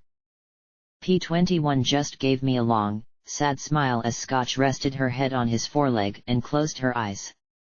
Rather than disturb them, Lakunai levitated both chairs and floated them out in front of her. Then she lifted the baffled-looking Boo and carried her out as well. The sudden silence was overwhelming. Suddenly I wanted to run. I needed to get out of here. I needed to get to Hightower. I couldn't stop. Stopping would kill me. Glory slowly walked forward and I backed up till my rump hit the pod behind me. I sat down and leaned back, trying to will myself to move away. Blackjack! What, Glory? What? Why are you talking to me like this? I stammered, glancing at her eyes and looking away. I wanted the dealer to distract me. I told you, I don't need to rest, sleep, or stop. I was damaged and now I'm fixed and regenerated and ready to go. I don't see why I need to waste a week of time. Blackjack, she began softly and put out her hooves. When was the last time you slept? I told you, I don't need to sleep. I am Miss Blackjack the Cyber Pony and I don't need to sleep. Sleep won't do me any good anyway. I'll just have some pony else's freaky dreams. Or nightmares. There's no point in stopping to sleep. I rambled on, looking away and blinking. Funny, I couldn't stop blinking. Blackjack, when was the last time you slept? Was it back in chapel? Glory asked. Look, I was unconscious for a while in Hippocratic research. Had some wonky dreams. I figured that was enough sleep for a few days.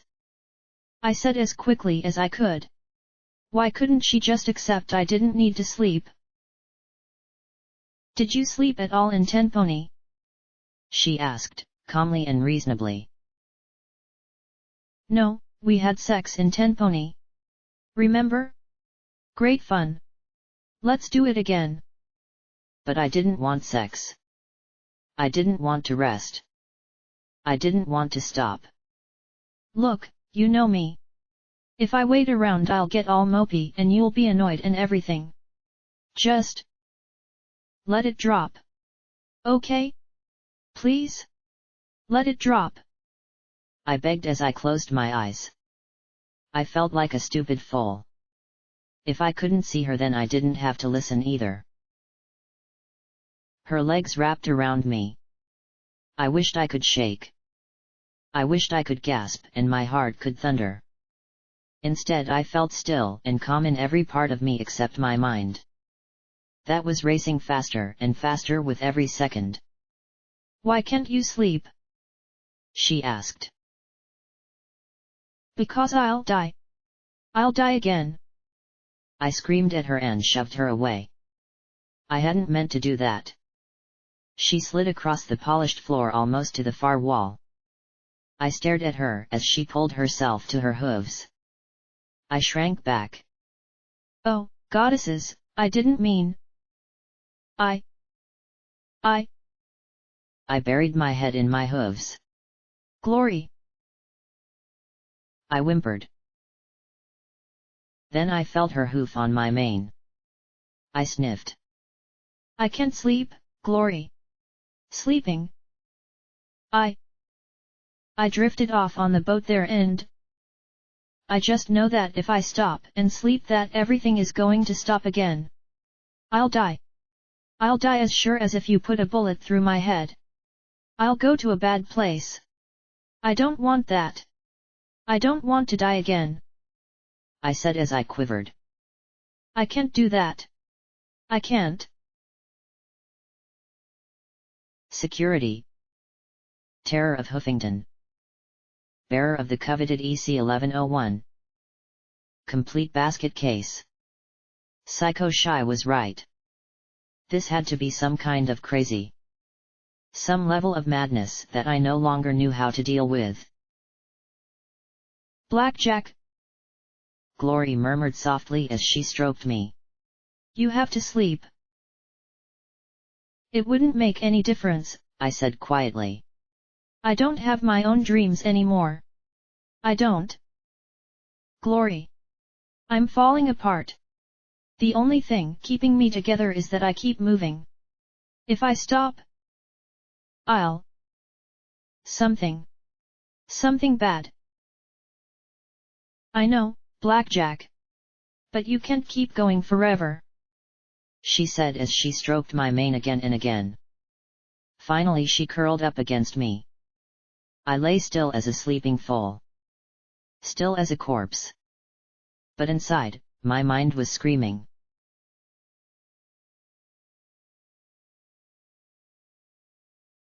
"20 minutes later, she was asleep. I wasn't. Carefully, I shifted her onto my back and carried her to the room opposite Scotch and P21's. She needed to sleep and rest. She had pushed herself saving the lives of my friends and trying to help me, and now she was spent. I looked in and saw P21 and Scotch curled up together, with Boo beside the olive filly. Lakunai looked on, a silent sentinel, a protective goddess. The next room over, Psycho Shy was taking a nap. She twitched in her sleep with little jerks and once whispered the name of the ghoul she had lost. Rampage looked up at me and raised a hoof to her lips. She trotted out and closed the door behind her. "You okay, Blackjack? You look really spooked." "It's nothing. Nothing," I said as I sat. "Rampage. Do you ever need to sleep?" "Nope. Don't really have to, as I never get tired," she said, and I wanted to cheer. Ha! See, Glory? Not all ponies have to sleep. "But I do, from time to time. I catch little naps here and there when I can." "You do?" I blinked in surprise. "Sure, Blackjack. Every pony does. Heck, even ghouls do, and they're dead. A pony has to turn off the brain occasionally, or she'll go bouncing off the walls crazy. Even I've done that." "Really? What happened?" "No idea, but for a while 20 or so years ago, there was a myth about the bloody beast of Hoofington that went around slaughtering all kinds of creatures before it mysteriously vanished," she said as she shuffled nervously. "Understand, that was before I ran into Priest. But yeah, even I occasionally need to calm down and let my thoughts straighten themselves out." "But how do you do it?" I asked, chewing on my lip. If you never get tired. I just do. I cut out the mentals for a few hours. I close my eyes and try and push everything away and imagine a big, tangled knot. Then I slowly unravel it. Eventually, my brain just kicks over. She sighed and rubbed her mane. It's a little bit scary. Sometimes, I have dreams that make no sense. And sometimes I'm scared that when I wake up, I won't be me. But the alternative is a bloody beast. She smiled and shrugged. Right. I murmured softly, looking away. The cyberdemon of Hoofington. I didn't like the sound of that at all. Are you okay, Blackjack? You've got a funny look on your face. You've had it all day. Rampage asked in concern. Not your shooty look. Just more crazy than usual. I grinned. Hey. Don't worry about me. I'm Blackjack the Cyber Pony. I'll be fine. I just need to calm down. She returned my smile a little uneasily, patted my shoulder, then slipped back into the room. My brain, though, wasn't calm. My thoughts smashed from one side to the other. She was right, I needed to sleep. No, I couldn't sleep, sleep was bad. But no sleep make Blackjack go crazy. But Blackjack was crazy already. So then, no sleep make Blackjack go crazier. But sleep kill Blackjack. But sleep wouldn't kill me. Then sleep would bring the bad dreams. But sleep was important, Glory said so. But sleep would bring dreams that weren't my own. Besides, I wasn't tired. My thoughts mashed and crashed and crushed against each other. A flesh and blood pony would get exhausted. She'd have to sleep. But my body just kept on going. I started pacing in the hall. I had to go. I had to. I couldn't sleep. Somewhere in my mind was a certainty that, if I did, I would die. I'd just float away from my body and leave a blackjack-shaped cyber thing behind. I already saw the dealer. What would happen if Psycho Shy was right about how crazy I was? What if I did completely lose it? I saw what had happened to Little Pip. What kind of damage could I do? Cyberdemon of Hoofington. Didn't matter. Wasn't sleepy. Had to go. Had to go now. I was halfway down the hall before the thought slammed through, couldn't go. Couldn't do that to Glory. Not again. I trotted back between the rooms. Couldn't stay. Couldn't go. Couldn't sleep. There was only one thing to do. Check and see if the bar was open.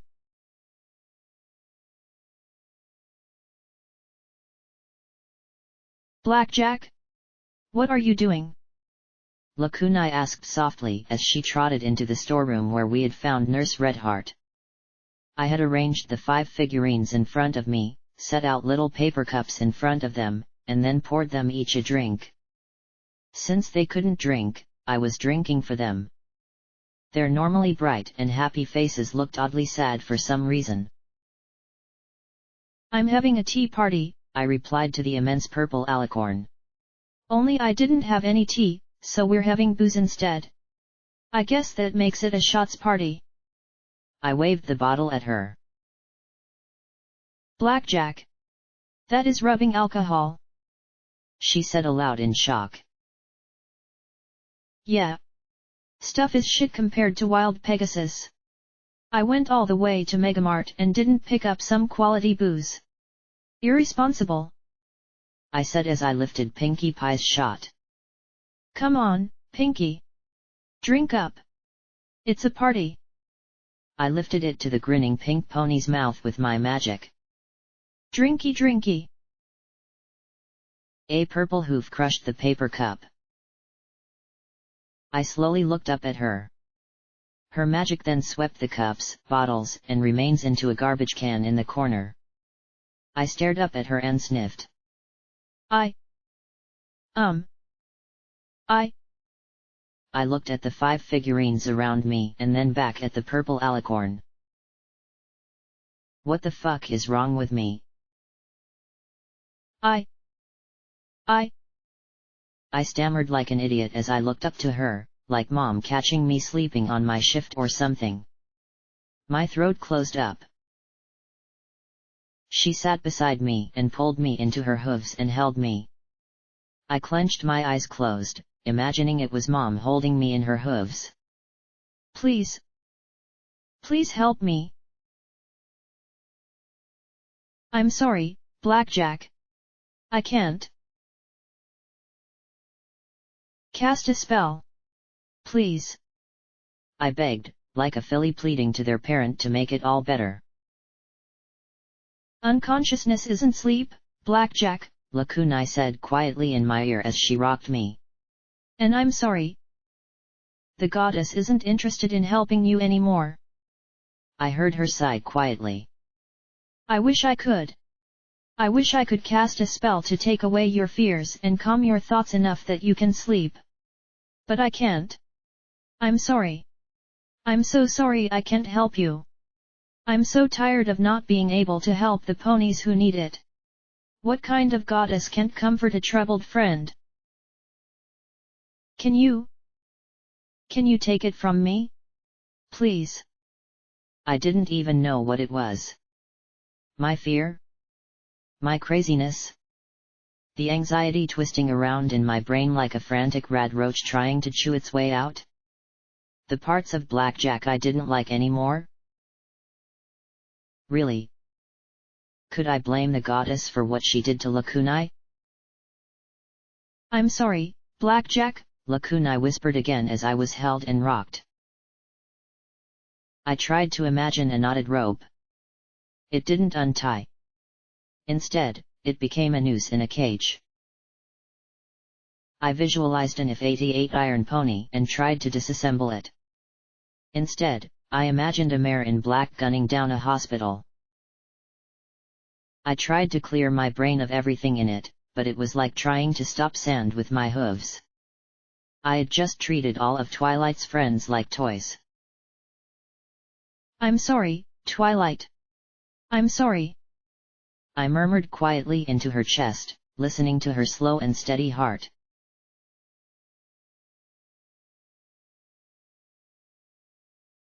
It was midday when every pony finally started moving out.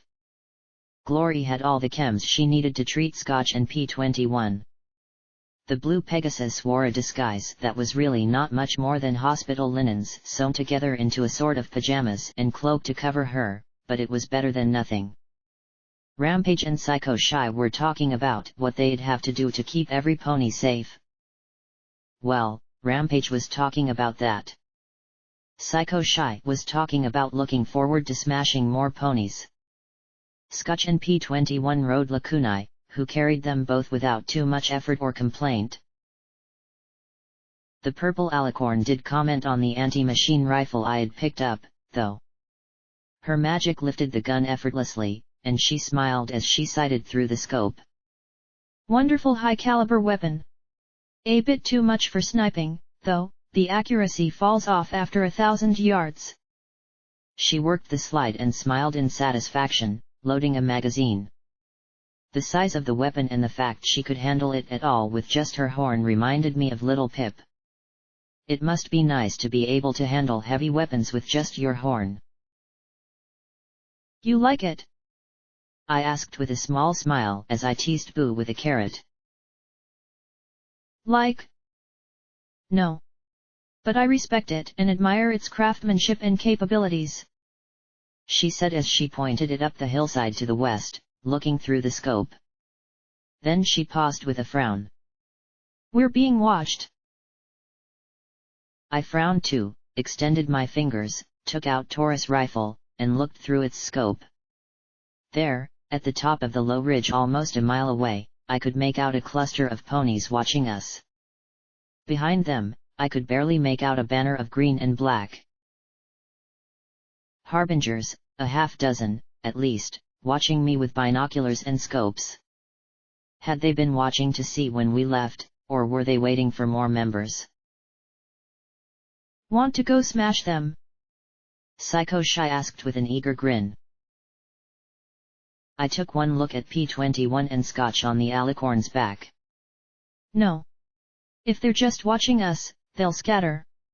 And if we head towards chapel, then we're looking at an ambush? Or worse? Another attack on chapel itself. I couldn't do that to the Crusaders. P21, Scotch Tape, Glory, and Lacunai all needed to go to chapel. I didn't. Not in the way that they did. We split up, I said softly. I'm going to have to file that under really bad idea, Blackjack, Rampage snorted. Look. They're after me, right? I asked as I whirled on them. Having a threat helped me focus and pull my head together. If they see me leave with you, then they're going to attack us sooner or later. But if they see me trot off east and you go south, who are they going to follow? You want them to chase you. Glory gaped and I felt myself grinning. Sure. I'm the one with the robo legs, remember? I'll lead them away from you till you're all recovered. They'll get tired long before I do. I said as the plan came together. You should still take Flutternut and me with you, Rampage said as she looked at me. I don't want the Harbingers getting the idea of taking hostages. I need you with them. I know they'll be safe with you, Rampage.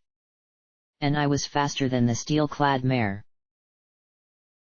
Well then, take Psycho Shy, at least, she pressed. The yellow Pegasus grinned wickedly at that suggestion. I gave Rampage a slightly sardonic look, and she sighed. Okay, maybe not.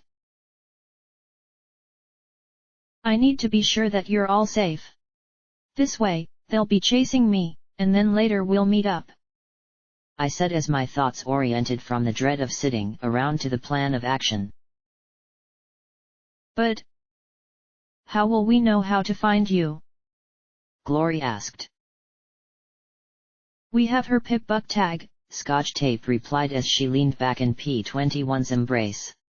Glory looked at the pip-buck she had purloined from Psycho Shy. We can find Blackjack anywhere in the city. Glory still frowned. But how will we know if you're all right? Duh. We'll listen for her. Scotch Tape said with a small smile.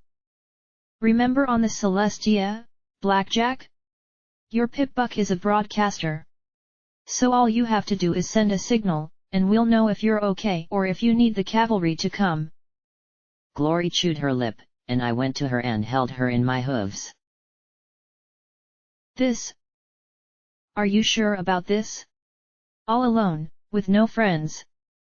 She asked as she stroked my restored cheek. I smiled and kissed the end of her muzzle softly. I won't be missing any friends, Glory.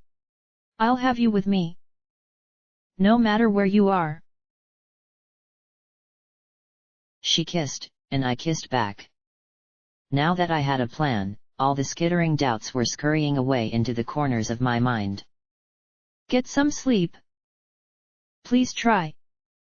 She said quietly as she bumped her forehead against mine. I will, I said with a small smile. But I doubted I was going to get much of a chance in the next couple of days. Suddenly, I became aware of a hissing above me and glanced at Psycho Shy hovering there. Don't move, she said around the mouth grip of a spray paint can. I groaned and closed my eyes. Did I really want to know? Finally, she finished and tossed the can away. So, what did she do? I could always replace the armor with some I had stashed. She wrote security. Lacunai said softly. Only she left out the I. And she drew a bullseye beneath it, added P21 dryly. I sighed but smiled. Well, I'd wanted them to follow me. Wait one moment, Lakunai said as she lifted the tossed can and sprayed a few more times.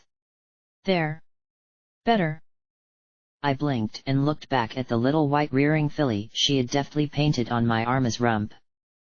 Your good luck symbol, as I recall. Yeah, I guess it is, I said with a smile. I wonder what Scuttle would think of the stable pony now? I turned to her and gave her a hug. I'm sorry for what I did with your friends. I'm sorry too, she replied, stroking a wingtip along my cheek. For what? I asked. For the goddess being a tool? For not being able to help the craziest pony in Equestria? But she just smiled sadly and shook her head.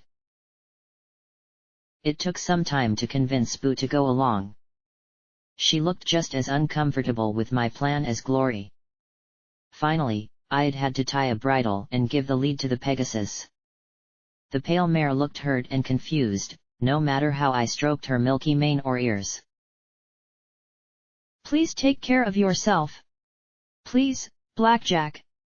I don't like the idea of you being alone. I won't be. I'll know you're safe. And we'll be together soon. I promise. The fat, swollen clouds overhead rumbled low and deep, the heat and damp pressing down. As if some great stratospheric beast's stomach growled in anticipation of the impending chase. We shared one final kiss, and then my friends started off to the south. I watched them go with a bit of trepidation. There was no guarantee they'd reach Chapel safely, but right now they were as safe as I could make them. When they were out of sight along the Sunset Highway, I looked back at the hill and saw every set of eyes locked onto me. In spite of everything, I couldn't deny an unmistakable thrill coursing through me. Okay. Catch me if you can, you miserable herd of mules, I said as I opened the panel in my leg, showing the black screen of the delta within as I waved to them. Instantly, the six set off down the hill towards me. One fired a red flare into the air as they ran. The heavens let loose a flash of lightning, splitting the clouds, and the rain began to pour. I snapped the panel shut and tore down the road east as fast as my legs could carry me, shouting, "Ante up!" Footnote: maximum level reached.